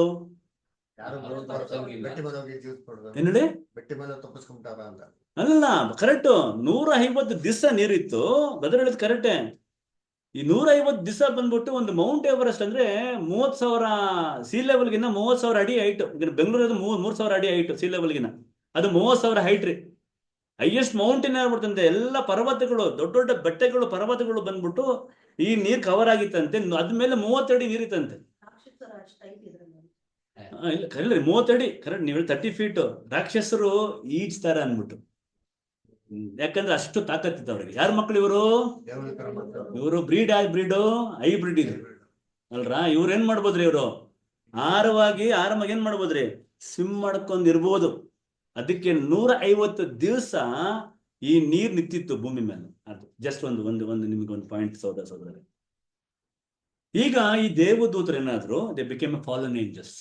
ಈಗ ದೇವರು ಆದಮ್ಮನ ಏನ್ ಮಾಡಿದ್ರು, ಆದಮ್ಮ ಮಾಡಿದ ತಪ್ಪಿಗೆ, ಆದಮ್ಮ ಅಂದ್ರೆ ನಮ್ಮ ತಂದೆ ತಾಯಿಗಳು ಮಾಡಿರೋ ತಪ್ಪಿಗೆ ಪಾಪದ ಸಂಬಳ ಏನ್ ಬಂತು? ಮರಣ ಬಂತು. ಇಲ್ಲೇನಾಯ್ತು ಈಗ ಈ ದೇವದೂತ ಬಂದ್ರಲ್ಲ, ಈ ಒಂದು ಮಾಂಸ ಶರೀರದಲ್ಲಿ ಬಂದ್ರಲ್ಲ, ಫ್ಲೆಶ್ ಏನ್ರಿ ಹ್ಯೂಮನ್ ಫಾರ್ಮ್ ಅಲ್ಲಿ ಬಂದ್ರಲ್ಲ, ಇವ್ರೇನ್ ಮಾಡ್ತಾರೆ ಈಗ ಅವರು ಬದಲಾವಣೆ ಆಗಕ್ಕೆ ಚೇಂಜ್ ಆದ್ರು. ಚೇಂಜ್ ಏನ್ರಿ, ಆ ಸ್ಪಿರಿಟ್ ಬೀಯಿಂಗ್ಸ್ ಆತ್ಮ ಸ್ವರೂಪದಲ್ಲಿ ಏನಾದ್ರು, ಇಲ್ಲಿ ಏನು ಈ ಮಾನವ ರೂಪದಲ್ಲಿ ಬಂದ್ರು, ಅವ್ರುಗಳೇನಾದ್ರು ಬದಲಾವಣೆ ಚೇಂಜ್ ಆದ್ರು. ಬದಲಾವಣೆ ಆದ್ರು. ಯಾರ ರೂಪದಲ್ಲಿ ಆದ್ರು? ಮತ್ತೆ ಆತ್ಮ ರೂಪದಲ್ಲಿ. ದೇವದೂತರೆಲ್ಲ ಏನ್ರಿ ಸ್ಪಿರಿಟ್ ಬೀಯಿಂಗ್ಸ್. ಅರ್ಥ ಮಾಡ್ಕೊಳ್ಳಿ, ಆತ್ಮ ರೂಪಗಳು. ಅದಕ್ಕೆ ದೇಹ ಇಲ್ಲ. ಅಂದ್ರೆ ಅದಕ್ಕಿರುವಂತ ಸ್ಪಿರಿಟ್ ಬೀಯಿಂಗ್ಸ್ ನಂತರ ಎಲ್ಲ ಎರಡು ಕೈ, ಇದೇನ್ರಿ ಮುಖ, ದೇಹ ಇಲ್ಲ. ಅದಕ್ಕೆ ಕಣ್ಣು ಕಾಣಿದ್ರಂತ ರೂಪಗಳು ಅವರು. ಅದನ್ನ ಅರ್ಥ ಮಾಡ್ಕೊಳ್ಳಿ. ಓಕೆ ರೀ. ಸೊ ನಮ್ಮ ದೇವರು ಪುರುಷನ ಸ್ತ್ರೀಯ ಇಲ್ಲ, ಸ್ಪಿರಿಟ್ ಬೀಯಿಂಗ್ಸ್ ಅಲ್ರ. ದೇವರ ಆತ್ಮ ಸ್ವರೂಪನು ಅಂತಾರೆ ಸೋದರ ಸೋದರಿ. ಸೊ ಈಗ ಏನಾಯ್ತು, ಇವ್ರುಗಳು ಏನು ಮಾಡಿದ್ರು, ಮತ್ತೆ ಹೋಗ್ಬೇಕಲ್ಲ ಅವ್ರ ಮನೆಗೆ. ಯಾವ್ದವ್ರ ಮನೆ? ಅವ್ರ ಮನೆ ಪರಲೋಕದಿಂದ ಬಂದ್ರು ಅವರಲ್ಲ. ಪರಲೋಕದಿಂದ ಬಂದು ಭೂಮಿಯಲ್ಲಿ ಮನುಷ್ಯ ಒಂದು ರೂಪದಲ್ಲಿ ಬಂದ್ರು. ಇಲ್ಲಿ ಮದುವೆಗಳು ಆದ್ಮೇಲೆ ಅವರಿಗೆ ಮಕ್ಕಳಾದ್ರು. ಆ ಮಕ್ಕಳು ನೆಫಿಲರಾದ್ರು, ಜೈಂಟ್ಸ್, ರಾಕ್ಷಸರು ಆದ್ರು. ಈಗೇನಾದ್ರು, ಈಗ ಗೊತ್ತಾಯ್ತು ಮಕ್ಕಳೆಲ್ಲ ಹೋದ್ರು. ಈ ಪ್ರಳಯದಲ್ಲಿ, ಮಹಾಪ್ರಳಯ ಇದು, ಜಲ ಪ್ರಳಯದಲ್ಲಿ ಏನಾಯ್ತ್ರಿ, ಈ ಮಹಾಪ್ರಳಯದಲ್ಲಿ ಮಕ್ಕಳು ಎಲ್ಲ ಎಷ್ಟು ಜನ ಮಕ್ಕಳಾದ್ರು ಅವರೆಲ್ಲ ನಾಶ ಆದ್ರು. ಇವ್ರೇನಾದ್ರು ಟಕ್ ಅಂತ ಎಸ್ಕೇಪ್ ಆದ್ರು. ಆಗ ಏನ್ ಮಾಡ್ತಾರೆ ದೇವ್ರವ್ರನ್ನ, ಬನ್ರಪ್ಪ ಅಂತ ವೆಲ್ಕಮ್ ಮಾಡಿದ್ರ? ಮಹಾನ್ ವ್ಯಕ್ತಿಗಳೇ, ಒಳ್ಳೆ ಘನಂದರೆ ಕೆಲಸ ಮಾಡಿದ್ದೀರಾ, ಬನ್ರಂತ ಏನ್ ಮಾಡ್ಲಿ?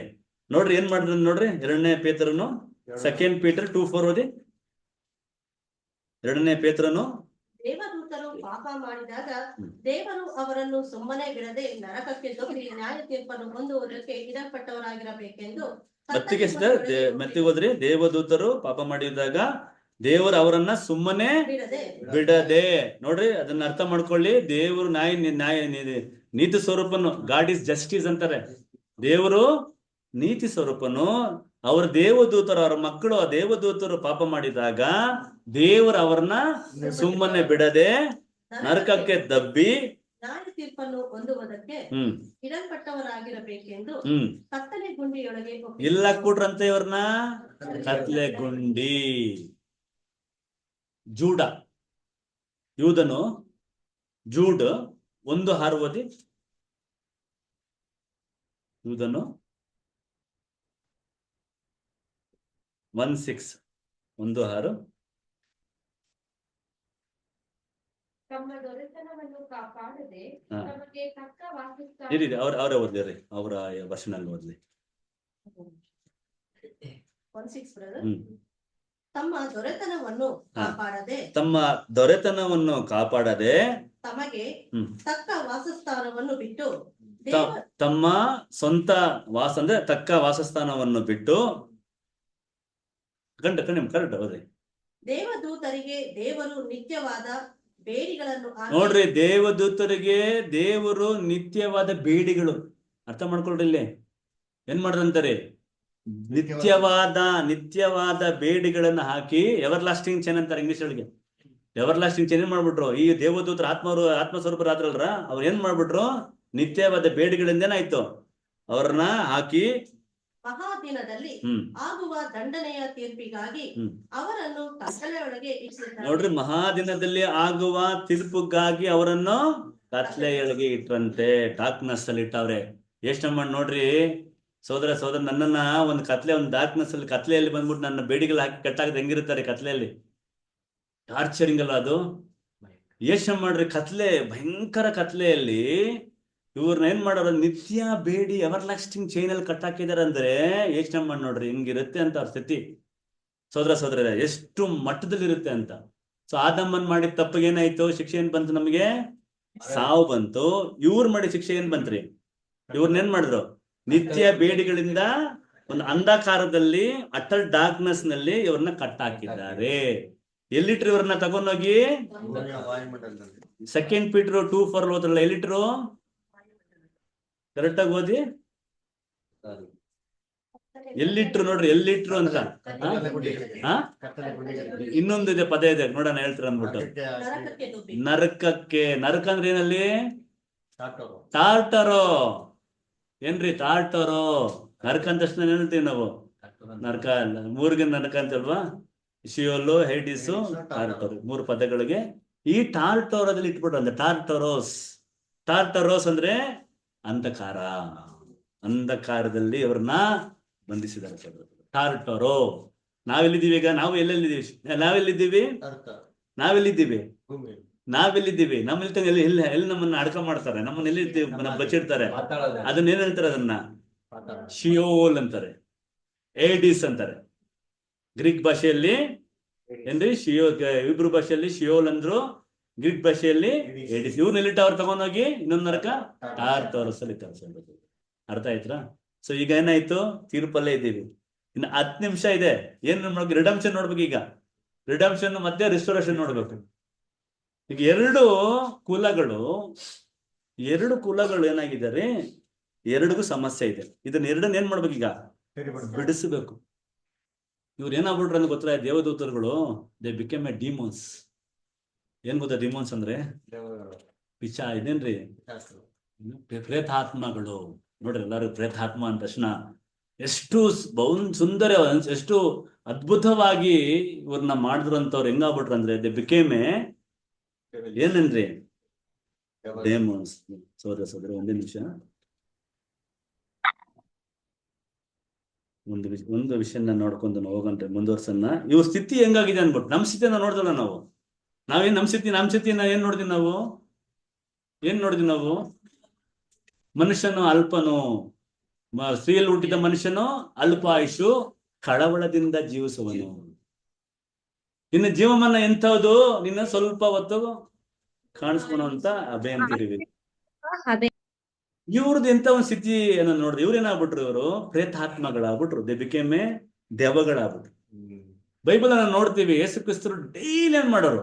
ಅದ್ಭುತಗಳು ಮಾಡೋರು, ಸ್ವಸ್ಥತೆ ಮಾಡೋರು, ದೆವ್ವಗಳು ನೋಡ್ಸೋರು. ಡೈಲಿ ಪ್ರತಿ ದಿವಸನು ಏನ್ ಮಾಡೋರು?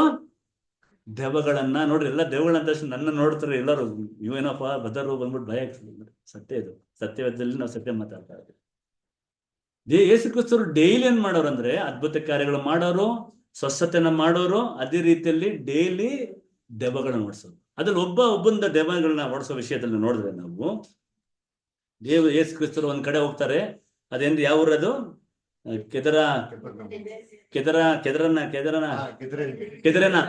ಕೆದರನ ಅಂತ ಒಂದು ಸೀಮೆ ಹೋಗ್ತಾರ್ರಿ. ಅಲ್ಲಿ ಒಬ್ಬನಿಗೆ ದೆವ್ವ ಹಿಡಿದಿರುತ್ತೆ. ದೆವ್ವ ಅಂದಿಲ್ಲ, ದೆವ್ವಗಳು ಹಿಡಿದಿರುತ್ತೆ. ದೆವ್ವ ಅಲ್ಲರೇ, ದೆವ್ವಗಳು ಹಿಡಿದು ಅಂತ.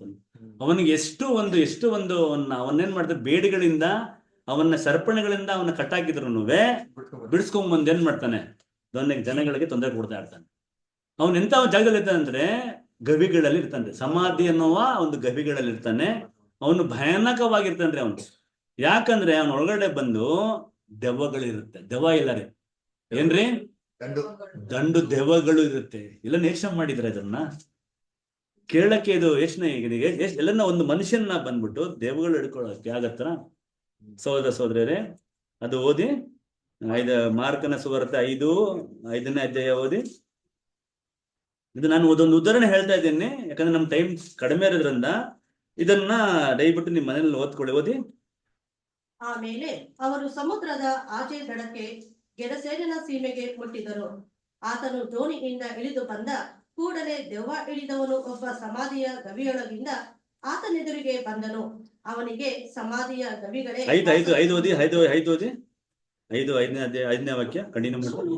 ನಿತ್ಯ ರಾತ್ರಿ ಹಗಲು ಸಮಾಧಿಯ ಗವಿಗಳಲ್ಲಿಯೂ ಗುಡ್ಡಗಳಲ್ಲಿಯೂ ಆರ್ಭಟಿಸುತ್ತಾ ಕಲ್ಲುಗಳಿಂದ ತನ್ನನ್ನು ಕಡಿದುಕೊಳ್ಳುತ್ತ. ನೋಡ್ರಿ, ಕಲ್ಲುಗಳಿಂದ ತನ್ನನ್ನು ಏನ್ ಮಾಡ್ತಾ ಇದ್ದ? ಕಡಿದುಕೊಳ್ತಾ ಇದ್ದಂತೆ. ಸ್ವದೇಶ ಮಾಡಿ ನೋಡ್ರಿ, ಯಾರನ್ನ ಆಗತ್ರ ಸಾಧ್ಯನಾ? ಕಲ್ಲುಗಳಿಂದ ಅವನನ್ನು ಕೊಯ್ಯಗಳಿಗೆ ಆಗತ್ರ? ಕಡಿದುಕೊಳ್ಳುತ್ತಿದ್ದ. ಮತ್ತೆ ಕಂಟಿನ್ಯೂ ಮಾಡ್ರಿ. ಅವನು ಯೇಸುವನ್ನು ದೂರದಿಂದ ಕಂಡು ಓಡಿ ಬಂದು ನೋಡ್ರಿ, ಅವನು ಯೇಸುವನ್ನು ದೂರದಿಂದ ಕಂಡು ಓಡಿ ಬಂದು ಆತನಿಗೆ ಅಡ್ಡ ಬಿದ್ದು ಮಹಾಶಬ್ದದಿಂದ ಆರ್ಭಟಿಸಿ, ಯೇಸುವೆ, ದೇವರ ಮಗನೇ, ಪರತ್ಪರನಾದ ದೇವರ ಮಗನೇ, ನನ್ನ ಗೊಡವೆ ನಿನಗೇಕೆ? ನನ್ನ ಗೊಡವೆ ನನ್ನಂತ ಏನಪ್ಪ ಕೆಲಸ ಅಂತ ಕೇಳ್ತಾರೆ. ನನ್ನ ಗೊಡವೆ ನಿನಗೆ ಏಕೆ? ದೇವರಾಣೆ ನನ್ನನ್ನು ಕಾಡಬೇಡ ಅಂತಾರೆ. ಇಂಗ್ಲಿಷ್ ಏನ್ ಬರ್ತದೆ ನೋಡ್ರಿ ಆ ಪದ? ಟಾರ್ಮೆಂಟ್ ಮೀ ನಾಟ್ ಅಂತಾರೆ. ನನ್ಗೆ ಹಿಂಸಿಸಬೇಡ ಅಂತ ಅರ್ಥ ಅದು. ಏನ್ರಿ, ಹಂಗ ಹಿಂಸೆ ಇದೆ ಅಂತ ಅರ್ಥ ಅಲ್ಲ ಅವ್ರಿಗೆ. ಅವ್ರಿಗೆ ಟಾರ್ಮೆಂಟ್ ಇದೆ ಅಂತ ಅರ್ಥ. ಏನು ಅರ್ಥ? ನನ್ನೇನ್ ಮಾಡ ನೀನು? ದೇವರ ಮಗನೇ, ನಿನ್ ಗೊತ್ತು ಯಾರನ್ ಗೊತ್ತು? ನೀನು ಪರಾಪ್ತರಾದಂತ ದೇವರ ಮಗು ನನ್ ಚೆನ್ನಾಗ್ ಗೊತ್ತಿದೆ. ನಮ್ನೇನ್ ಮಾಡ್ಬೇಡ. ನಮ್ತ ಗಡುವೇನಪ್ಪ, ನಮ್ತಾವೇನು ನಿನ್ಗೆ ಇದು? ನನ್ನ ಹತ್ರ ಏನಪ್ಪ ನಿಮ್ಗೆ ಕೆಲಸ? ನಮ್ನೇನ್ ಮಾಡ್ಬೇಡ್ರಿ, ನೀವು ಕಾಡ್ಬೇಡ್ರಿ, ಹಿಂಸಿಸ್ಬೇಡ್ರಿ, ನಮ್ಮನ್ನ ಟಾರ್ಮೆಂಟ್ ಮಾಡ್ಬೇಡ್ರಿ ಅಂತಾರೆ ನೋಡ್ರಿ. ಸೊ ದಯವಿಟ್ಟು ಈ ಏರಿಯಾನ ಏನ್ ಮಾಡ್ಬೇಡ್ರಿ. ನಮ್ಮ ಏರಿಯಾ ಇದು ಯಾವ ಊರು ಇದು? ನವಿಲ್ ನಗರ ಅಂತ ನಮ್ಮ ಸಿಸ್ಟರ್ ಆಕಾಶ ತಂಗಿ ನೋಡ್ರಿ. ನಾವು ಏನೋಣ ನವಿಲ್ ನಗರ ಅಂತ ಇದ್ರ ಅಂತಾರೆ. ಇದು ನಮ್ಮ ಏರಿಯಾ. ನಾನು ಬಿಟ್ಟಿಲ್ಲಿ ಹೋಗಲ್ಲ. ನಾವುಗಳು ದಯವಿಟ್ಟು ನಮ್ನ ಏನ್ ಮಾಡ್ಬಿಡ್ರಿ, ತೊಂದರೆ ಕೊಡಕ್ ಹೋಗ್ಬೇಡ್ರಿ, ಕಾಡ್ಬೇಡ್ರಿ ನಮ್ಮನ್ನ ಸ್ವಾಮಿ, ನಮ್ಮನ್ನ ಬಿಟ್ಬಿಡ್ರಿ ಅಂತಾರೆ. ಯಾರು? ದೇವದೂತರುಗಳ್ರಿ ಪಾಪ ಇವರು ಒನ್ಸ್ ಅಪಾನ್ ಅ ಟೈಮ್. ಇವ್ರು ಏನಾಗಿದ್ದಾರೆ ಇವತ್ತು? ಪ್ರೇತ ಆತ್ಮಗಳಾಗಿ ದೆವ್ವಗಳಾಗಿ ಒಂದು ಮನುಷ್ಯನ್ನ ಎರಡು ಯಾರಪ್ಪ ಅಂತ ಕೇಳಿದ್ರೆ ದಂಡು ಅಂತಾರೆ, ಲೇಜಿಯನ್ ಅಂತಾರೆ. ಲೇಜಿಯನ್ ಅಂದ್ರೆ ಒಂದು ದಂಡು. ಒಂದು ಮೂವಿ ಬಂದಿದೆ ನೋಡ್ರಿ, ಯಾವಾಗ ನಿಮ್ಗೆ ಇರೋ ಟೈಮಲ್ಲಿ ನನಗೆ ನಮ್ಮ ಅಕ್ಕನ ಮಗ ಕಳಿಸ್ದ ಆ ಮೂವಿನ, ಕನ್ನಡ ಮೂವಿ. ಏನಪ್ಪ ಬ್ರದರ್ ಕನ್ನಡ ಮೂವಿ ನೋಡ್ತೀರಾ ಅಂತ ನನಗೆ ಕಳ್ಸಿಕೊಟ್ಟ ಇದಾರ, ಮಾವ ಈ ಮೂವಿ ನೋಡು ಅಂತ. ನಾನೆಲ್ಲ ಕನ್ನಡ ಮೂವಿನ ಮೂವಿ ನೋಡಿ ವರ್ಷಗಳಾಯ್ತು, ನಾನು ನೋಡಲ್ಲ ಅಂತ ಹೇಳಿದೆ. ನಾನು ಬಿಟ್ಬಿಟ್ರೆ 1 ತಿಂಗಳು ಬಿಟ್ಬಿಟ್ರೆ ನೋಡಿಲ್ಲ ರೀ. ಮತ್ತೆ ಫೋನ್ ಮಾಡಿ ಕೇಳ್ದ, ಮಾವ ನೀ ನೋಡ್ರ ಆ ಮೂವಿನ ಅಂತ ಹೇಳ್ದ. ಇಲ್ಲ ಕಣೋ ನೀನ್ ನೋಡ್ ಮಾವ ಅದನ್ನ ನೋಡ್ಬಿಟ್ಟು ನನಗೆ ಫೋನ್ ಮಾಡೋಣ. ಯಾಕಂದ್ರೆ ನಾನು ಸ್ವಲ್ಪ ಸತ್ಯ ಹೇಳಿದ್ದೀನಿ, ನನಗೆ ಸ್ವಲ್ಪ ಇದೆಲ್ಲ ಫಸ್ಟ್ ವರ್ಲ್ಡ್ ಅಲ್ಲಿ ನಡೆದಿರುವಂತ ವಿಷಯಗಳೆಲ್ಲ ಹೇಳಿದ್ದೀನಿ. ಅವನ ಏನ್ ಮೂವಿ ನೋಡಿ, ಕಟಕ ಅಂತ ಮೂವಿ ಹೆಸರು. ದಯವಿಟ್ಟು ಯಾವಾಗ ಟೈಮ್ ಇರೋ ಟೈಮಲ್ಲಿ ಇದನ್ನೇ ಈ ಮೂವಿ ಇದು ಏನ್ ನಾವು ನೋಡಿದ್ವೋ ಈ ಪಿಕ್ಚರ್ ಆ ಮೂವಿಲ್ ಆಗಿದೆ. ಅದು ಹೆಂಗ್ ಗೊತ್ತಿಲ್ಲ ಅವ್ರು ಹೆಂಗ್ ಬಂದ್ ಗೊತ್ತಿಲ್ಲ ರೈಟರ್ಗೆ. ಇವತ್ತು ನಾವೇನ್ ಇವತ್ತು ಬಂದ್ಬಿಟ್ಟು ದಂಡು ಒಂದು ಮನುಷ್ಯನ ಬಂದ್ಬಿಟ್ಟು 2,000 ದೆವ್ವಗಳು ಹಿಡ್ಕೊಳಕ್ ಆಗತ್ರ? ಸಾಧ್ಯನಾ? ಆ ಮೂವಿಯಲ್ಲಿ ಇದ್ದಾರೆ. ನೀವ್ ಯಾವಾಗನ್ನ ಫ್ರೀ, ಯಾಕಂದ್ರೆ ಇದಕ್ಕೋಸ್ಕರ ನೋಡ್ರಿ, ಅದಕ್ಕೆ ಮತ್ತೆ ಬದರ್ ಹೇಳಿದ್ರು ಅಂದ್ಬಿಟ್ಟು ನೋಡಕ್ ಹೋಗ್ಬೇಡ್ರಿ. ಈ ಒಂದು ಮನುಷ್ಯನ 2,000 ದೆವ್ವಗಳು ಹಿಡಿಯಕ್ಕಾಗತ್ತ ಅನ್ನೋದು ವಿಷಯದಲ್ಲಿ. ಸಹೋದರ ಸಹೋದರಿಯರೇ, ಈಗ ನಾವೇನ್ ನೋಡಿದ್ವಿ, ಇವ್ರನ್ನ ದೆ ಬಿಕೇಮ್ ವಾಂಡ್ರಿಂಗ್ ಅಂದ್ರೆ ಹಲ್ದಾಡ್ತಾ ಇದಾರೆ. ಈಗ ಈ ಒಂದು ಟಾರ್ಟೋರಸ್ ಅಲ್ಲಿ, ಈ ಕತ್ಲೆಯಲ್ಲಿ ಅವ್ರನ್ನ ನಿತ್ಯವಾದ ಬೇಡಿಗಳೆಲ್ಲ ಅವ್ರನ್ನ ಅಂದ್ರೆ ಚೈನ್ಲೆಸ್, ಪವರ್ಲೆಸ್ ಆಗ್ಬಿಡ್ತು. ಅವ್ರಿಗೆ ಯಾವ ಒಂದು ತಾಕತ್ ಶಕ್ತಿ ಇಲ್ಲ ರೀ. ಮತ್ತೆ ಅವರು ಮನುಷ್ಯ ರೂಪದಲ್ಲಿ ಬಂದು ಮದುವೆಗಳು ಆಗಿ ತಪ್ಪು ಮಾಡುವಂಥದ್ದು ಅವ್ರಿಗೆ ಬೇಡಿಗಳಂದ್ರೆ ಅರ್ಥ ಏನ್ರಿ? ಪವರ್ಲೆಸ್. ಅವ್ರಿಗೆ ಶಕ್ತಿ ಇಲ್ದ್ರ ಮಾಡ್ಬೋದು. ಅವ್ರೇನಾದ್ರು ಪ್ರೇತ ಆತ್ಮಗಳು ಆಗಿ ತಿರುಗ್ಬೋದ ಹೊರತು ಇನ್ನ ಬೇರೆ ಕೆಲಸ ಮಾಡಕ್ಕಾಗಲ್ಲ. ಸಹೋದರ ಸಹೋದರಿಯರೇ, ಇದು ಈಗ 2 ಕುಟುಂಬ ನಾಶ ಆಯ್ತು. ಇದನ್ನ ಬಂದ್ಬಿಟ್ಟು ಈಗ ಇದನ್ನ ಬಿಡಿಸೋರು ಯಾರು ಅಂದ್ರೆ ಯೇಸು ಕ್ರಿಸ್ತರು ಬಿಡಿಸ್ತಾರ. ಇದು ಅಲ್ರ, ಈ ಮನುಷ್ಯ ಬಂದ್ಬಿಟ್ಟು ನಿತ್ಯ ಜೀವ ಕಳ್ಕೊಂಡ್ಬಿಟ್ಟ, ನಿತ್ಯ ಜೀವನ ಕಳ್ಕೊಂಡ, ಅವನಿಗೆ ದೊರೆತನಾಗಿ ದೇವ್ರ ಆಶೀರ್ವಾದ ಮಾಡಿದ್ರು, ಅದು ಕಳ್ಕೊಂಡ. ಇವ್ರೇನ್ ಕಳ್ಕೊಂಡ್ರು?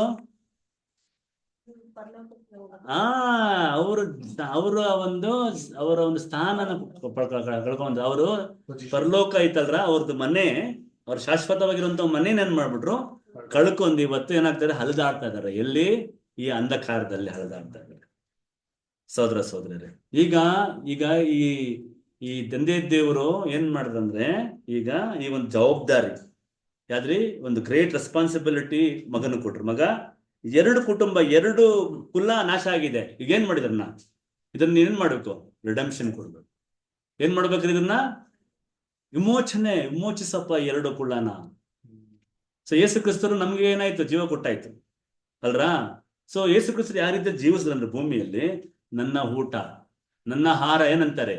ನನ್ನ ತಂದೆಯ ಚಿತ್ತ ಮಾಡೋದು, ಅವರ ಕೆಲಸನ ಪೂರ್ವಹಿಸೋದೆ ಅಂತಾರೆ. ಓದಕ್ ಹೋಗ್ಬಿಡಿ, ಅದು ಬರ್ಕೊಳ್ಳಿ. ಜಾನ್ 4:34, ಯೋಹಾನನ ಬರೆದ ಸುವಾರ್ತೆಯಲ್ಲಿ 4:34 ಏನ್ ಹೇಳ್ತಾರೆ? ನನ್ನ ಊಟ, my food is to do the will of my father. ನಮ್ಗೆ ಊಟ ನಾವ್ ಇರ್ತೀವ? ನಾನ್ 24 ಕೆಲಸ ಮಾಡ್ಕೊಣ, ಯಾಕಪ್ಪ ನಾನು ಚೆನ್ನಾಗಿ ಆಗ್ಬೇಕಪ್ಪ ಹೇಳ್ತಾರೆ. ನನ್ನ ಊಟ ನನ್ನ ತಂದೆಯ ಕೆಲಸ ಕೊಟ್ಟವ್ರಪ್ಪ, ಒಂದು ಕೆಲಸನ ಪೂರೈಸಬೇಕು, ಅದೇ ನನ್ನ ಊಟ ಅಂತಾರೆ. ನೋಡ್ರಿ, ನನ್ ಕೊಟ್ಟಿರುವಂತ ಕೆಲಸ ಏನಿದೆಯೋ ಅದನ್ನ ನಾನು ಏನ್ ಮಾಡ್ಬೇಕು? ನೆರವೇರಿಸಬೇಕು. ಅದೇ ನನ್ನ ಕೆಲಸ.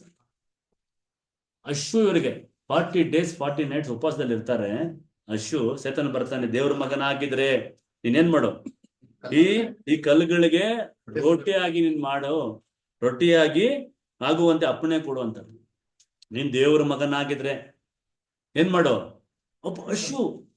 ಏನ್ ಮಾಡ್ಬೋದು? ಇದಕ್ಕೆ ಆ ಕಲ್ಲುಗಳನ್ನ ರೊಟ್ಟಿಯಾಗಿ ಮಾಡಿ ತಿನ್ಬೋದಾಗಿತ್ತು. ತಪ್ಪೇ, ಪಾಪನೇ ಇಲ್ಲ. ಪಾಪನ ಅದು ಎಲ್ಲನಿದ್ಯಾ?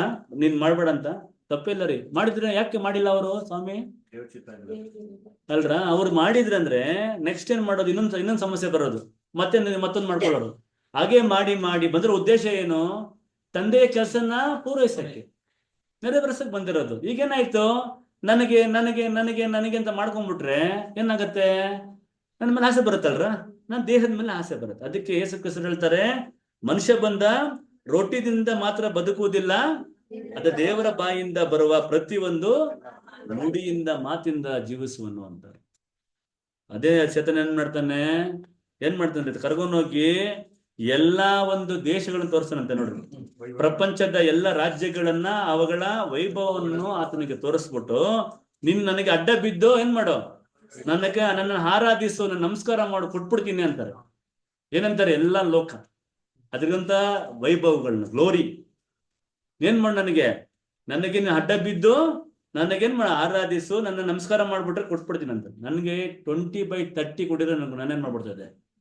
20-30 ಬೆಂಗಳೂರೊಳಗೆ 20-30 ಸೈಟ್ ಇರೋ ಸಾಕಲ್ಲ ಬದ? 20-30 ಸೈಟ್ ಇದ್ರೆ ನನ್ನ ಸೈಟ್ ಅನ್ನು ಕೊಟ್ಟಿದ್ದಂತೆ, ಆಯ್ತಪ್ಪ ನಮಸ್ಕಾರ ಮಾಡ್ಬಿಡ್ತಾ ಇದ್ದಾರೆ. ಎಲ್ಲಾ ರಾಜ್ಯಗಳನ್ನ ಅದ್ರಂತ ವೈಭವಗಳನ್ನ ತೋರಿಸ್ಬಿಟ್ಟು ನನಗೇನ್ ಮಾಡಿ ನಾವು ಆರಾಧಿಸು. ಏನ್ ಹೇಳಿದ್ರು ಯೇಸು ಪ್ರಭು? ತೊಲಗು ಹೋಗು ಸೇತನನ್ನೇ, ನೀನು ನನಗೆ ನೀನು ದೇವರಾಗಿರುವ ಕರ್ತನಿಗೆ ಮಾತ್ರ ಏನ್ ಮಾಡ್ಬೇಕು ಅಲ್ರಾ? ಯಾಕಂದ್ರೆ ಅವ್ರ ಮೇಲೆ ಇರೋ ಜವಾಬ್ದಾರಿ. 2 ಕುಟುಂಬನ, 2 ಕುಲನ ಏನ್ ಮಾಡ್ಬೇಕು? ವಿಮೋಚಿಸ್ಬೇಕು. ಸೋದರ ವಿಮೋಚಿಸ್ಬೇಕು. ಇದ್ರ ವಿಷಯ ನಾವು ನೋಡ್ತಾ ಇರೋದು. ಸೊ ಯೇಸು ಕ್ರಿಸ್ತರು ಏನ್ ಹೇಳ್ತಾರೆ? ನರಿಗಳಿಗೆ ಗುಹೆಗಳಿದೆ, ಪಕ್ಷಿಗಳಿಗೆ ಗೂಡುಗಳಿದೆ, ಮನುಷ್ಯ ಕುಮಾರನಿಗೆ ತಲೆ ಇಡಷ್ಟು ಸ್ಥಳ ಇಲ್ಲ. ಆ ರೀತಿಯ ಜೀವನ ಗೊತ್ತಾಯ್ತರ? ಸೊ ಈಗ ಏನಾಯ್ತು?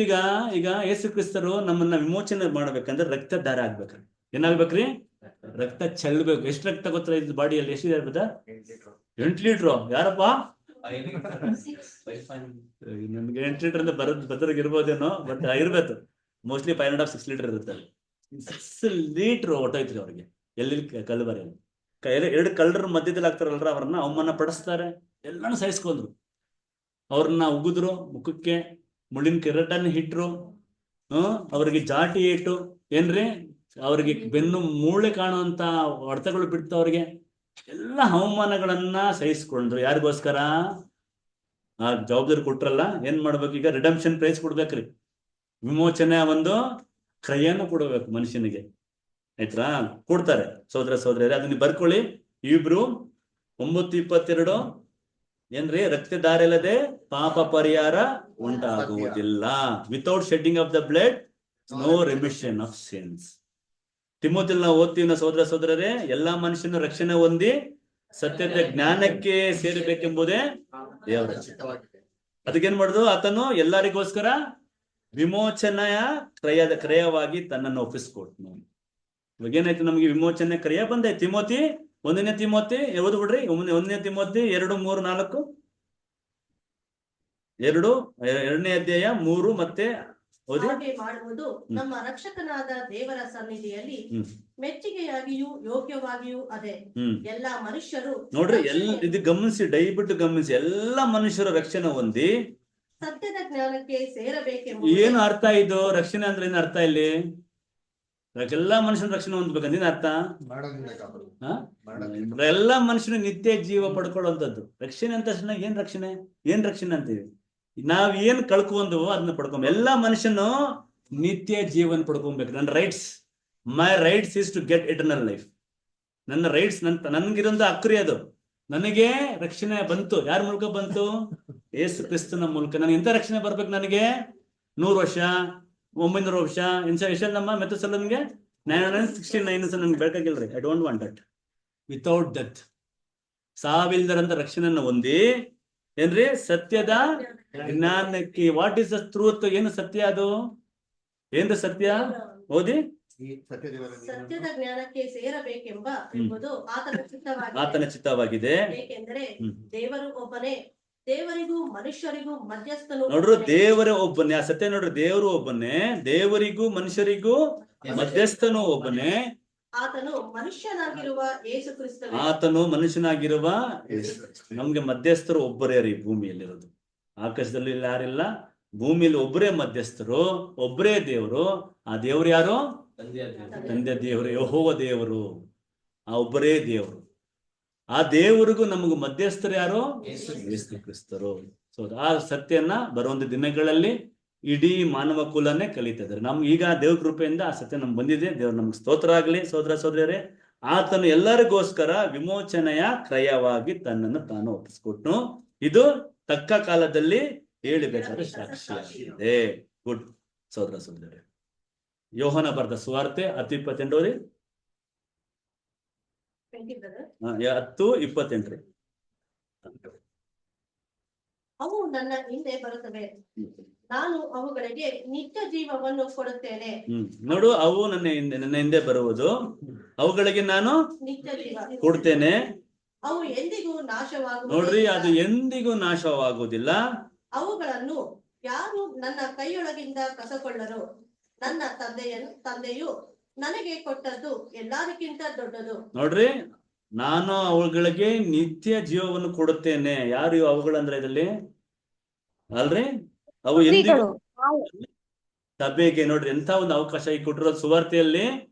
ನಾವು ಈ ಒಂದು ಏನು ಈಗ ಒಂದು ವಿಮೋಚನೆ ಕ್ರಯದನ್ನ ನಮ್ಗೆ ಅಪ್ಲೈ ಆಗತ್ತೆ ಫಸ್ಟ್, ಆಮೇಲೆ ನೆಕ್ಸ್ಟ್ ನಮ್ಮ ಸ್ನೇಹಿತರಿಗೆ, ನಮ್ಮ ಬಂಧು ಬಳಗರಿಗೆ ಅಪ್ಲೈ ಆಗುತ್ತಾರೆ. ಅವರೆಲ್ಲರ ದೇವ್ರ ಮಕ್ಕಳೇ, ಆಯ್ತಾ. ಈಗ ನಮಗೇನಾಯ್ತು ಅಪ್ಲೈ ಆಗುತ್ತಾರೆ.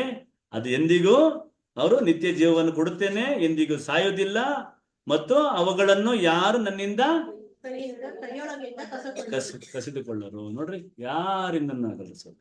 ಈಗ ಆಯ್ತು ಈಗ ಏನಾಯ್ತು, ರಿಡಂಪ್ಷನ್ ಸಿಕ್ಬಿಡುದ್ರಿ. ಯಾರಿಗೆ ಸಿಕ್ತು? ನಮ್ಗಳಿಗೆ ಸಿಕ್ತು. ಬಾ, ನಾವು ಬಚಾವ್ರಿ, ನಾವೇನಾದ್ರಿ, ನಾವ್ ಎಸ್ಕೇಪ್ ಆಗ್ಬಿಟ್ರಿ. What about the fallen in this? ಅವ್ರಿಗಿದ್ಯಾ? ಹೆಂಗೆ ಈಗ ನೋಡಿ, ವಿಮೋಚನೆ ಕೊಟ್ಟಾಯ್ತು. ವಿಮೋಚನೆ ಇರೋದು ಮನುಷ್ಯನಿಗೆ ಮಾತ್ರ, ರೀ, ದೇವದೂತರಿಗಿಲ್ಲ. ಕಣ್ಣಿಗೆ ಕಣ್ಣು, ಜೀವಕ್ಕೆ ಜೀವ ಕೊಟ್ಟಾಯ್ತು, ಆಯ್ತಾ. ಈಗ ಇನ್ನೊಂದು ಕುಟುಂಬ, ನಾವು ಇನ್ನೊಂದು ಕುಲನ ಏನ್ ಮಾಡ್ಬೇಕ್ರಿ, ಇನ್ನೊಂದು ರೇಸ್ನ ಏನ್ ಮಾಡ್ಬೇಕು? ವಿಮೋಚಿಸ್ಬೇಕಲ್ಲ. ಯಾವ ರೀತಿಯಲ್ಲಿ? ಗುಡ್, ಹತ್ರ ಇದ್ದೀರಾ. ಇನ್ನು ಅವರು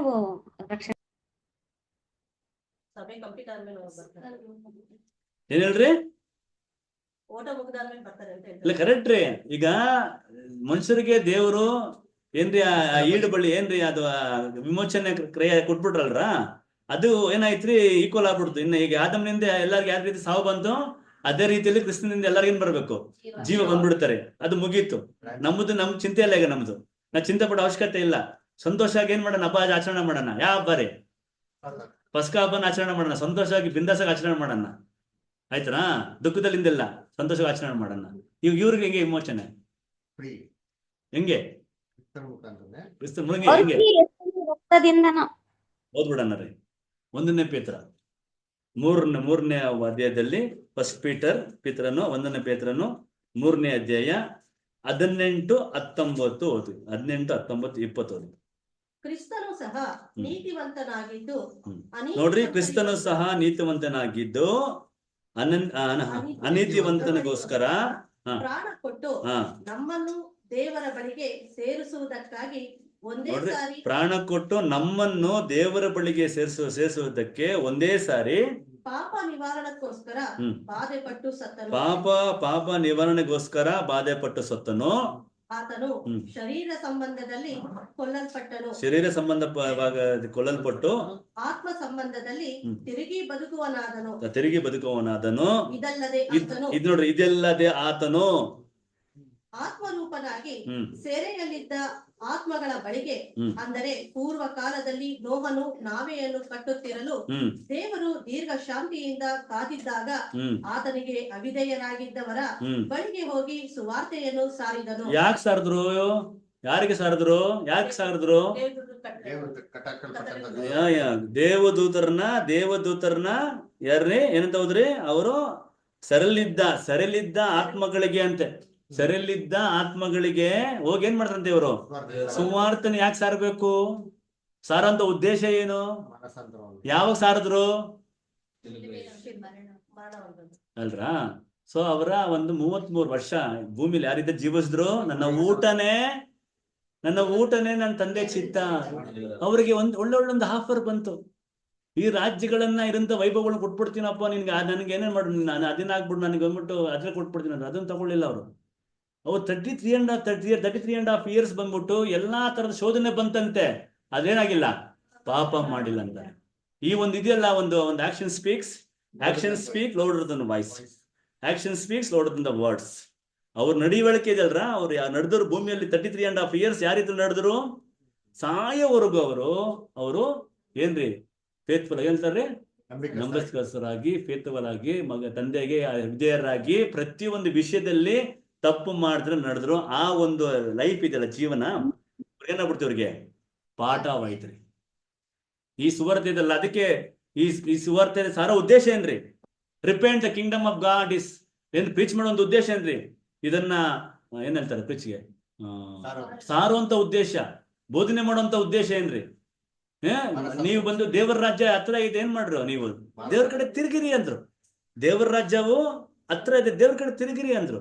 ಆಯ್ತಾ? ಅದೇ ರೀತಿ ಸ್ವಾಮಿನೂ ಬಂದು ಜಾನ್ ದ ಬ್ಯಾಪ್ಟಿಸ್ಟ್ ಸನ್ನಿಕನಾದ ಯೆಹೋವನನ್ನು ಅದೇ ಮಾಡಿದ್ರು, ಯೇಸು ಕ್ರಿಸ್ತರು ಅದೇ ಮಾಡಿದ್ರು, ಅಪೊಸ್ತಲರು ಅದೇ ಮಾಡಿದ್ರು, ನಾವು ಅದೇ ಮಾಡ್ತಾ ಇದ್ದೀವಿ. ಈ ಸುವಾರ್ತೆನ ಈ ರಾಜ್ಯನ ನಾವು ದೇವರ ರಾಜ್ಯನ ಸಾರ್ತಾ ಇದ್ದೀವಿ. ಏನು ಉದ್ದೇಶ? ಏನು? ಮಾನಸಾಂತರ ಹೊಂದಿ ದೇವ್ರ ಹತ್ರ ಬರ್ಬೇಕನ್ನೋ ಉದ್ದೇಶ, ರಿಪೆಂಟ್ ಆಗಿ ದೇವ್ರ ಕಡೆ ತಿರುಗುವಂತ ಉದ್ದೇಶ. ಅದೇ ರೀತಿಯಲ್ಲಿ ಇವ್ರುಗಳು ಸಹ ಏನ್ ಮಾಡಿದ್ರು? ಇವ್ರನ್ನ ಓದಿ ಅದನ್ನ ಮತ್ತೆ ಕಂಟಿನ್ಯೂ ಮಾಡ್ರಿ. 1 ನಿಮಿಷ 19ನೇ ವಾಕ್ಯ ಓದಿ. ಇದಲ್ಲದೆ ಆತನು ಆತ್ಮರೂಪನಾಗಿ ಸೆರೆಯಲ್ಲಿದ್ದ ಆತ್ಮಗಳ ಬಳಿಗೆ, ನೋಡ್ರಿ, ಆತ್ಮಗಳ ಬಳಿಗೆ ಅಂದರೆ ಪೂರ್ವ ಕಾಲದಲ್ಲಿ, ನೋಡ್ರಿ, ಪೂರ್ವ ಕಾಲದಲ್ಲಿ ನೋಹನು ನಾವೆಯನ್ನು ಕಟ್ಟಿತಿರಲು ದೇವರು ದೀರ್ಘ ಶಾಂತಿಯಿಂದ ಕಾದಿದ್ದಾಗ ಆತನಿಗೆ ಅವಿಧೇಯತರಾಗಿದ್ದಾರ ಅವರ ಬಳಿಗೆ ಹೋಗಿ ಸುವಾರ್ತೆಯನ್ನು ಸಾರಿದನು. ನೋಡ್ರ ಸೋದರರೇ, ಈಗ ಏನಾಯ್ತ್ರಿ? ಇವ್ರಿಗೂ ಸಹ ಜೀವಿಸುವಂತ ಹಕ್ಕು ಬಂತು. ಅರ್ಥ ಆಯ್ತಾ? ಇದನ್ನ ಡೌಟ್ಸ್ ಇದ್ರೆ ದಯವಿಟ್ಟು ಕೇಳಿ. ಇದರಲ್ಲಿ ನಮ್ಗೇನು ಡೌಟ್ಸ್ ಇದ್ರೆ ದಯವಿಟ್ಟು ಕೇಳ್ಬೋದು. ಸೊ ಏನಾಯ್ತು? ನಮ್ಮನ್ನ ಯಾವ ರೀತಿಯಲ್ಲಿ ವಿಮೋಚನೆ ಕೊಟ್ರು? ಜೀವ ಕೊಟ್ರು. ಇವ್ರನ್ನ ಹೆಂಗ್ ಕೊಟ್ರು? ಇವ್ರಿಗೆ ಯಾವ ರೀತಿಯಲ್ಲಿ ಇವರಿಗೆ ರಿಪೆಂಡೆನ್ಸ್ ಬಂತು? So they learn by observation. ಹೆಂಗೆ? ಅವ್ರನ್ನ ಯೇಸು ಕ್ರಿಸ್ತನ ನೋಡಿ, ಅವರ ಒಂದು ಗುಣಗಳನ್ನ ನೋಡಿ ಅವ್ರು ಬಂದ್ಬಿಟ್ಟು ವೀಕ್ಷಣೆ ಮೂಲಕ ಏನ್ ಮಾಡಿದ್ರು? ಪಾಠ ಕಲ್ತರು. ನಾವೇನ್ ಕಲ್ತೀವಿ ಪಾಠ? ಅನುಭವ, ಎಕ್ಸ್ಪೀರಿಯನ್ಸ್. ಅರ್ಥ ಆಯ್ತಾ? ಇದು ಕನ್ಕ್ಲೂಷನ್ ಪಾರ್ಟ್. ಈಗ ಏನಾಯ್ತು? ತಿರುಪು ಬಂತು, ವಿಮೋಚನೆ ನಮ್ಗೇನಾಯ್ತ್ರಿ? ರಿಡೆಂಪ್ಷನ್ ಪ್ರೈಸ್ ಕೊಟ್ಟಾಯ್ತು. ರಿಸ್ಟೋರೇಷನ್ ಅರ್ಥ ಏನ್ರಿ ಹೇಳಿದ್ ನಾವು? ಪುನಃ ಸ್ಥಾಪನೆ, ಪೂರ್ವ ಸ್ಥಿತಿಗೆ ತರುವಂತದ್ದು ಕೆಲಸ ಆಗುತ್ತೆ ಮುಂದಕ್ಕೆ. ಇವಾಗ ಎಷ್ಟೋ ದೇವದೂತರು ನಾವ್ ಹೆಂಗ್ ರಿಪೆಂಟ್ ಆಗಿದ್ದೀವಿ, ಅದೇ ರೀತಿ ಅವ್ರು ಕೂಡ ಮಾನಸಾಂತರ ಹೊಂದಿದ್ದಾರೆ. ಅವರು ಸಹ ಪಶ್ಚಾತ್ತಾಪ ಪಟ್ಟು ದೇವ್ರ ಕಡೆ ತಿರುಗಿದ್ದಾರೆ. ಅವ್ರಿಗೂ ಸಹ ಅವ್ರ ಮನೆಗೆ ಹೋಗಕ್ಕೆ ಒಂದು ಅವಕಾಶ, ನಮಗೂ ಸಹ ನಮ್ಮ ಮನೆಗೆ ಬರೋಕ್ಕೆ ಒಂದು ಅವಕಾಶ ಶಾಶ್ವತವಾಗಿ. ಸೋದರ ಸೋದರಿಯರೇ, ಒಂದು ಕನ್ಕ್ಲೂಷನ್ ಪಾರ್ಟ್ ಮತ್ತೆ ಪ್ರಕಟಣೆ 5 ಓದಿ 5ನೇ ಅಧ್ಯಾಯ. ನಾವು ಕೊನೆಗೆ ಭಾಗದಲ್ಲಿ ಇದ್ದೀವ್ರಿ. ಒಂದು 5ನೇ ವಾಕ್ಯ 5ನೇ ಓದ್ಕೊಂಡ್ ಬಂದ್ಬಿಟ್ಟಿದ್ರಲ್ಲ. ಸಿಂಹಾಸನದ ಮೇಲೆ ಕೂತಿದ್ದಾತನ ಬಲಗೈಯಲ್ಲಿ ಒಂದು ಸುರುಳಿಯನ್ನು ಕಂಡೆನು. ಅದರ 2 ಪಕ್ಕೆಗಳಲ್ಲಿಯೂ ಬರೆದಿತ್ತು. ಅದು 7 ಮುದ್ರೆಗಳಿಂದ ಮುದ್ರಿತ. ನೋಡ್ರಿ, 7 ಮುದ್ರೆಗಳಿಂದ ಮುದ್ರಿತವಾಗಿತ್ತು. ಯಾರ ಕೈಯಲ್ಲಿ ಇದೇನ್ರಿ? ಅಸಾಧ್ಯವಾದಂತ ಬಿಚ್ಚಲಕ್ಕೆ ಇದು ಆಗಲ್ರಿ ಇದು. ಯಾಕಂದ್ರೆ 7 ಮುದ್ರೆಗಳಿಂದ ಮುದ್ರಿತವಾಗಿತ್ತು. ಇದಲ್ಲದೆ ಬಲಿಷ್ಠನಾದ ದೇವದೂತನು ಆ ಸುರುಳಿಯನ್ನು ಬಿಚ್ಚುವುದಕ್ಕೂ ಇದರ ಮುದ್ರೆಯನ್ನು ಒಡೆಯುವುದಕ್ಕೂ ಯಾವನು ಯೋಗ್ಯನು ಎಂದು ಮಹಾಶಬ್ದದಿಂದ ಸಾರುವುದನ್ನು ಕಂಡೆನು. ಆ ಸುರುಳಿಯನ್ನು ಬಿಚ್ಚುವುದಕ್ಕಾದರೂ ಅದರೊಳಗೆ ನೋಡುವುದಕ್ಕಾದರೂ ಪರಲೋಕದಲ್ಲಿ ಆಗಲಿ ಭೂಮಿಯಲ್ಲಿ ಆಗಲಿ ನೋಡಿ, ಪರಲೋಕದಲ್ಲಾಗ್ಲಿ ಭೂಮಿಯಲ್ಲಾಗ್ಲಿ, ಭೂಮಿ ಕೆಳಗಡೆ ಯಾರಿಗೇನ್ರಿ ಶಕ್ತಿ ಇಲ್ಲ ರೀ. ಆಗ ಸುರುಳಿಯನ್ನು ಬಿಚ್ಚುವುದಕ್ಕಾಗಲಿ ಅದರಲ್ಲಿ ನೋಡುವುದಕ್ಕಾಗಲಿ ಯೋಗ್ಯನಾದವನು ಒಬ್ಬನೂ ಸಿಕ್ಕಲಿಲ್ಲವಾದ ಕಾರಣ ನಾನು ಬಹಳವಾಗಿ ಅಳುತ್ತಿರಲು ಹಿರಿಯರಲ್ಲಿ ಒಬ್ಬನು ನನಗೆ ಅಳಬೇಡ. ನೋಡ್ರಿ, ಇದು ಬಂದ್ಬಿಟ್ಟು ಎಲ್ಲರಿಗೂ ಅನ್ವಯಿಸುತ್ತಾರೆ. ಇದು ಅಳಬೇಡದು ನಮೀಗ ಅಳಬೇಡ. ಅಗೋ ಯೂದ ಕುಲದಲ್ಲಿ ಜನಿಸಿದ ಸಿಂಹವು ದಾವಿದನ ಅಂಕುರದವನು ಆಗಿರುವ ಆತನು ಜಯ ಹೊಂದಿದ್ದನು. ಹೆಂಗ್ ಜಯ ಹೊಂದ್ರು ಇವರು? ನಾವು ನೋಡಿದ್ವಿ ಪಿಕ್ಚರ್ನ ಅಲ್ರ, ಹೆಂಗೆ ಜಯ ಹೊಂದಿದ ನೋಡಿದ್ವಿ. ಆತನು ಆ ಸುರುಳಿಯನ್ನು ಅದರ 7 ಮುದ್ರೆಗಳನ್ನು ಬಿಚ್ಚುವನು ಎಂದು ನೋಡ್ರ, ಅದರ ಸುರುಳಿ, ಅದನ್ನ 7 ಮುದ್ರೆಗಳನ್ನು, ಆ ಸುರುಳಿಯನ್ನು ಅದರ 7 ಮುದ್ರೆಗಳನ್ನು ಬಿಚ್ಚುವನು. ನೋಡ್ರ, ಬಿಚ್ಚಲಕ್ಕೆ ಅಂತ ಒಂದು ಜಯ ಹೊಂದಿದ ಯಾರು? ಯೇಸು ಕ್ರಿಸ್ತರು. ಕಂಟಿನ್ಯೂ ಮಾಡ್ರಾಗೆ. ಸಿಂಹಾಸನವು 4 ಜೀವಿಗಳು ಇದ್ದ ಸ್ಥಳಕ್ಕೂ ಹಿರಿಯರು ಇದ್ದ ಸ್ಥಳಕ್ಕೂ ಮಧ್ಯದಲ್ಲಿ ಒಂದು ಕುರಿ ಕುಯ್ಯಲ್ಪಟ್ಟಿದ್ದಾನೆ. ನೋಡ್ರಿ, ಒಂದು ಕುರಿ ಕುಯ್ಯಲ್ಪಟ್ಟದಾಗೆ ನಿಂತಿರೋರು ಕಂಡೆನು. ನೋಡ್ರಿ, ಒಂದು ಕುರಿ ಏನಾಗಿತ್ತು ಅಂದ್ರೆ ಕುಯ್ಯಲ್ಪಟ್ಟಿದ್ದಂತೆ. ನಿಂತಿರೋದು ಕುಯ್ಯಲ್ಪಟ್ಟಿತ್ತು, past tense. Already as given. ಏನಂದ್ರೆ ಆಲ್ರೆಡಿ ನಮ್ಗೆ ಏನಾಯ್ತ್ರಿ? ನಮಗೆ ಬಲಿ ಕೊಟ್ಟಾಯ್ತು. ಕಂಡನು. ಅದಕ್ಕೆ 7 ಕೊಂಬುಗಳು 7 ಕಣ್ಣುಗಳು ಇದ್ದವು. ಅವು ಏನೆಂದರೆ ಭೂಮಿಯ ಮೇಲೆಲ್ಲ ಕಳುಹಿಸಲ್ಪಟ್ಟಿರುವ ದೇವರ 7 ಆತ್ಮಗಳು ಈತನು ಈ 7 ಕೊಂಬುಗಳು 7 ಕಣ್ಣುಗಳನ್ನ ಮಾತಾಡ್ತಿಲ್ಲ. 7 ಕೊಂಬುಗಳು ಒಂದು ಶಕ್ತಿಯನ್ನು ತೋರಿಸುವಂತ ಸೂಚನೆ ಮಾಡೋದು, ಜ್ಞಾನನ ಸೂಚನೆ ಮಾಡೋದು, ಇದೆಲ್ಲ ಯೇಸು ಕ್ರಿಸ್ತನ ಸಂಬಂಧಪಟ್ಟಿದ್ದೆ. ಈ 66 ಪುಸ್ತಕದಲ್ಲಿ ಬಂದ್ಬಿಟ್ಟು ರಿಡೆಂಪ್ಷನ್ ನಮ್ಗೆ ಮುಖ್ಯ ಆಯ್ತಾ. ಇದೆಲ್ಲ ಉದ್ದೇಶ ಏನು? ಫಸ್ಟ್ ಬಂದ್ಬಿಟ್ಟು ಸಭೆನ ಹಾಕ್ಸ್ಕೊಳ್ತಾ ಇದಾರೆ. ಸಭೆ ಏನ್ ಪಡ್ಕೊಳುತ್ತೆ? ಕಂಟಿನ್ಯೂ ಮಾಡಿ. ಈತನು ಮುಂದೆ ಬಂದ ಸಿಂಹಾಸನದ ಮೇಲೆ ನೋಡ್ರಿ, ಈತನು ಇದೇ ಮುಖ್ಯ ರೀ. ಈತನು ಮುಂದೆ ಬಂದ ಸಿಂಹಾಸನದ ಮೇಲೆ ಹಾ ಕೂತಿದಾತನ ಬಲಗೈಯಿಂದ ಯಾರು ಕೂತಿರೋದಿಲ್ಲಿ? ದೇವರ ಬಲಗೈಯಿಂದ. ಅದೇನ್ರಿ, ಸಿಂಹಾಸನದ ಮೇಲೆ ಕೂತಿದಾತನ ಬಲಗೈಯಿಂದ ಆ ಸುರುಳಿಯನ್ನು ತೆಗೆದುಕೊಂಡು ನೋಡ್ರಿ, ಆ ಸುರುಳಿಯನ್ನು ಯಾರ ಕೈಲಿ ಆಗಿಲ್ರಿ, ಇವ್ರ ಕೈಲಿ ಮಾತ್ರ ಸಾಧ್ಯ ಆಯ್ತು. ತೆಗೆದುಕೊಂಡಾಗ ಆ 4 ಜೀವಿಗಳು 24 ಮಂದಿ ಹಿರಿಯರು ಯಜ್ಞದ ಕುರಿಯಾದಾತನ ಪಾದಕ್ಕೆ ಅಡ್ಡ ಬಿದ್ದರು. ನೋಡ್ರಿ, ಎಲ್ರಿ ಏನೋದು? ಯಜ್ಞದ ಕುರಿಯಾದಾತನ ಪಾದಕ್ಕೆ ಅಡ್ಡ ಬಿದ್ದರು. ಹಿರಿಯರ ಕೈಯಲ್ಲಿ ವೀಣೆಗಳು, ದೇವಜನರ ಪ್ರಾರ್ಥನೆಗಳೆಂಬ ಧೂಪದಿಂದ ತುಂಬಿದ್ದ ಚಿನ್ನದ ಧೂಪಾರತಿಗಳು ಇದ್ದವು. ಅವರು ಹೊಸ ಹಾಡನ್ನು ಹಾಡುತ್ತಾ, ನೀನು ಸುರುಳಿಯನ್ನು ತೆಗೆದುಕೊಂಡು ನೋಡ್ರಿ, ನೀನು ಸುರುಳಿಯನ್ನು ತೆಗೆದುಕೊಂಡು ಅದರ ಮುದ್ರೆಗಳನ್ನು ಒಡೆಯುವುದಕ್ಕೆ ಯೋಗ್ಯನೇ. ಅದನ್ನ ಮುದ್ರೆಗಳನ್ನ ಒಡೆಯುವುದಕ್ಕೆ ಯೋಗ್ಯನೇ. ನೀನು ಯಜ್ಞಾರ್ಪಿತನಾಗಿ ನೋಡ್ರಿ, ನೀನು ಯಜ್ಞಾರ್ಪಿತವಾಗಿ ನಿನ್ನ ರಕ್ತದಿಂದ ಸಕಲ ಕುಲ ಭಾಷೆ ಪ್ರಜೆ ಜನಾಂಗಗಳವರಿಂದ ಮನುಷ್ಯರನ್ನು ದೇವರಿಗಾಗಿ ಕೊಂಡುಕೊಂಡಿ. ನೋಡಿದ್ರೆ, ಮನುಷ್ಯರನ್ನು ದೇವರಿಗಾಗಿ ಕೊಂಡುಕೊಂಡಿ ಅವರನ್ನು ನಮ್ಮ ದೇವರಿಗೋಸ್ಕರ ರಾಜ್ಯವನ್ನಾಗಿ ನೋಡ್ರಿ, ಅವರನ್ನು ನಮ್ಮ ದೇವರಿಗೋಸ್ಕರ ರಾಜ್ಯವನ್ನಾಗಿಯೂ ಯಾಜಕರನ್ನಾಗಿಯೂ ಮಾಡಿದ್ದಿ. ಅವರು ಭೂಮಿಯ ಮೇಲೆ ನೋಡ್ರಿ, ಇದು ಸಭೆಗೆ ನೋಡ್ರಿ ಎಂತ ಒಂದು ಭಾಗ್ಯ ಸೋದರ ಸೋದರರೇ. ಅವ್ರನ್ನೇನ್ ಮಾಡಿದಂತೆ ದೇವರಿಗೋಸ್ಕರ ಈ ಒಂದು ರ್ಯಾನ್ಸಮ್ ಸ್ಯಾಕ್ರಿಫೈಸ್, ಈ ಒಂದು ವಿಮೋಚನೆ ಕ್ರಿಯೆ ಯಾರಿಗೂ ಅಪ್ಲೈ ಆಗತ್ತೆ? ಫಸ್ಟ್ ಸಭೆಗೆ. ಎಷ್ಟು ಒಂದು ಮಹತ್ವ ರೀ, ಎಷ್ಟು ಒಂದು ಆಶೀರ್ವಾದ ರೀ ಇದು ಈ ಸಭೆಗೆ ಕೊಟ್ಟಿರೋದು ದೇವರು. ಇವ್ರೇನ್ ಮಾಡ್ತಾರೆ? ಅವರು ರಾಜ್ಯವಾಗಿಯೂ ಯಾಜಕರನ್ನಾಗಿಯೂ ಅವರು ಭೂಮಿ ಮೇಲೆ ಆಳುವರು ಅಂತೆ. ಮತ್ತೆ ರೀ ಎಂದು ಹೇಳಿದರು. ಇದಲ್ಲದೆ ಸಿಂಹಾಸನವು, ಜೀವಿಗಳು, ಹಿರಿಯರು ಇವರ ಸುತ್ತಲೂ ಬಹು ಮಂದಿ ದೇವದೂತರನ್ನು ಕಂಡೆನು. ಅವರ ಸಂಖ್ಯೆಯು ಕೋಟ್ಯಾನು ಕೋಟಿಯಾಗಿ, ನೋಡ್ರಿ ಎಷ್ಟಂದ್ರೆ ಕೋಟ್ಯಾನು ಕೋಟಿಯು ಲಕ್ಷೋಪಾದಿಯಾಗಿಯೂ ಇತ್ತು. ಅವರ ಸ್ವರವು ನನಗೆ ಕೇಳಿಸಿತು. ಅವರು ಮಹಾಶಬ್ದದಿಂದ ವಧಿತನಾದ ಕುರಿಯಾದಾತನು ಬಲ, ಐಶ್ವರ್ಯ, ಜ್ಞಾನ, ಸಾಮರ್ಥ್ಯ. ನೋಡ್ರಿ, ವಧಿತನಾದ ಕುರಿಯಾದಾತನು ಬಲ, ಐಶ್ವರ್ಯ, ಜ್ಞಾನ, ಸಾಮರ್ಥ್ಯ, ಮಾನ ಪ್ರಭಾವ, ಸ್ತೋತ್ರಗಳನ್ನು ಹೊಂದುವುದಕ್ಕೆ ಯೋಗ್ಯ. ನೋಡ್ರಿ ಎಂತ ವಿಷಯ ಇದು. ಸ್ತೋತ್ರಗಳನ್ನು ಹೊಂದುವುದಕ್ಕೆ ಯೋಗ್ಯನು. ಯಾಕೆ ಯೋಗ್ಯನಾದ್ರು? ಯಾಕೆ? ದೇವರಿಗೆ ಯಾರ ಕೈ ಮಾಡಿದಿರೋ ಪರಲೋಕದಲ್ಲಿ ಯಾರಿಲ್ಲ, ಭೂಲೋಕದಲ್ಲಿ ಯಾರಿಲ್ಲ. ಯಾರನ್ನ ವಿಮೋಚನೆ ಮಾಡಕ್ಕೆ ಯಾರಿಗಿಲ್ಲ ತಾಕತ್ತಿಲ್ಲ. ಇವ್ರ ಕೈಲಿ ಮಾತ್ರ ಸಾಧ್ಯ ಆಯ್ತು. ಇಲ್ಲಾಂದ್ರೆ ಕೊಲಪ್ಸ್ ಆಗ್ತಾ ಇತ್ತು ಇಡೀ ಲೋಕನೇ, ಇಡೀ ಪ್ರಪಂಚನೇ, ಇಡೀ ಡಿವೈನ್ ಪ್ಲಾನ್ ಏನಾಗ್ತಾ ಇತ್ರಿ? ಕೊಲ್ಯಾಪ್ಸ್ ಆಗ್ತಾ ಇದೆ ಇದನ್ನ ಮಾಡ್ಲಿಲ್ಲ ಅಂತ. ಸ್ವಲ್ಪ ಅರ್ಥ ಆಯ್ತಾ? ಸೊ ಏನಾಯ್ತ್ರಿ ಈಗ? Redemption, restoration. ಕಂಟಿನ್ಯೂ ಮಾಡಿ 13. ಇದಲ್ಲದೆ ಆಕಾಶದಲ್ಲಿಯೂ ಭೂಮಿಯ ಮೇಲೆಯೂ ಭೂಮಿಯ ಕೆಳಗೆಯೂ ನೋಡ್ರಿ, ಇದೆಲ್ಲ ಮನುಷ್ಯರಿಗೆ ಹೋಲಿಕೆ ಹಾಕಂದಂತ ಇರುವ ಎಲ್ಲಾ ಸೃಷ್ಟಿಗಳು, ಅಂದರೆ ಭೂಮಿ, ಆಕಾಶ, ಸಮುದ್ರದೊಳಗೆ ಇರುವುದೆಲ್ಲವೂ ಸಿಂಹಾಸನಿಗೂ ಯಜ್ಞದ ಕುರಿಯಾದಾತನಿಗೂ ಸ್ತೋತ್ರ, ಮಾನ, ಪ್ರಭಾವ, ಅಧಿಪತ್ಯಗಳು ಯುಗ ಯುಗಾಂತರಗಳಲ್ಲಿಯೂ ಇರಲಿ. ಯುಗಾಂತರದಲ್ಲಿ ಏನ್ ಬರುತ್ತದೆ? ಅದನ್ನ ಹೇಳುವುದನ್ನು ಹೇಳಿದನು. Everlasting, for ever and ever. ಹಾಗಾಗಿ ಸೋದರ ಸೋದರಿಯರೇ, ಕೊನೆಯ ಒಂದು ವಾಕ್ಯನ ಓದಿ. 1 ಯೋಹಾನ 2:2, 1 John 2:2.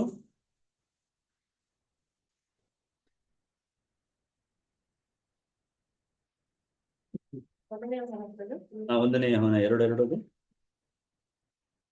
ಆತನು ನಮ್ಮ ಪಾಪಗಳನ್ನು ನಿವಾರಣೆ ಮಾಡುವ ಯಜ್ಞವಾಗಿದ್ದಾನೆ. ನಮ್ಮ ಪಾಪಗಳನ್ನು ಮಾತ್ರವಲ್ಲದೆ ಸಮಸ್ತ ಲೋಕದ ಪಾಪಗಳನ್ನು ಸಹ ನಿವಾರಣೆ ಮಾಡುತ್ತಾನೆ. ನಮ್ಮ ಪಾಪಗಳನ್ನು ಮಾತ್ರವಲ್ಲದೆ ಸಮಸ್ತ ಲೋಕದ ಪಾಪಗಳನ್ನು ಸಹ. ಎಂತ ಕೆಲಸ ಅಲ್ರ ಅದು ಸೋದರ. ತಾಳ್ಮೆಯಿಂದ ಕೇಳಿದಿರಾ? ಒಂದು ತಡವಾಗಿ ನಾನು ಒಂದು 15 ನಿಮಿಷ ಹೆಚ್ಚಾಗಿ ಟೈಮ್ ತಗೊಂಡ್ರೆ ದಯವಿಟ್ಟು ಕ್ಷಮಿಸಿ. ಯಾಕಂದ್ರೆ ಇದನ್ನ ಕಟ್ ಮಾಡಕ್ ಆಗಲ್ರಿ ಇದನ್ನ. ಹಾಗಾಗಿ ಸೋದರ ಸೋದರರೇ, ಮತ್ತೊಮ್ಮೆ ತಂದೆ ದೇವರಿಗೆ ನಾನು ಕೃತಜ್ಞತೆ ಸಲ್ಲಿಸ್ತಾ ಇದ್ದೀನಿ. ಮತ್ತೆ ನಿಮ್ಮನ್ನ ಕಾರಣಕ್ಕೆ ದೇವ್ರು ನನಗೆ ಬಗೆ ಕೊಟ್ಟರು, ಆ ವಾಕ್ಯಗಳನ್ನ ಹಂಚ್ಕೊಳ್ಳೋಕ್ಕೆ ಒಂದು ಅವಕಾಶ ಕೊಟ್ಟರು. ಮತ್ತೆ ತಂದೆ ದೇವರಿಗೆ ಮತ್ತೆ ನಮ್ಮ ಕರ್ತನಿಗೆ ನಾನು ಕೃತಜ್ಞತೆ ಸಲ್ಲಿಸುತ್ತಾ ನಿಮಗೂ ನನ್ನ ಒಂದು ಥ್ಯಾಂಕ್ಸ್ ಬಯಸ್ತೀನಿ ರೀ. ದೇವ್ರ ಚಿತ್ತ ಇದ್ರೆ ಮತ್ತೊಮ್ಮೆ ನಿಮ್ಮನ್ನ ಕಾರಣಕ್ಕೆ ದೇವ್ರು ನನಗೆ ಅನ್ಕೊಂಡು ನನಗೆ ಆಶೀರ್ವಾದ ಕೊಡ್ಲಿ ಅಂತ ದೇವ್ರನ್ನ ಬೇಡ್ತೇನೆ. ಆಮೇಲೆ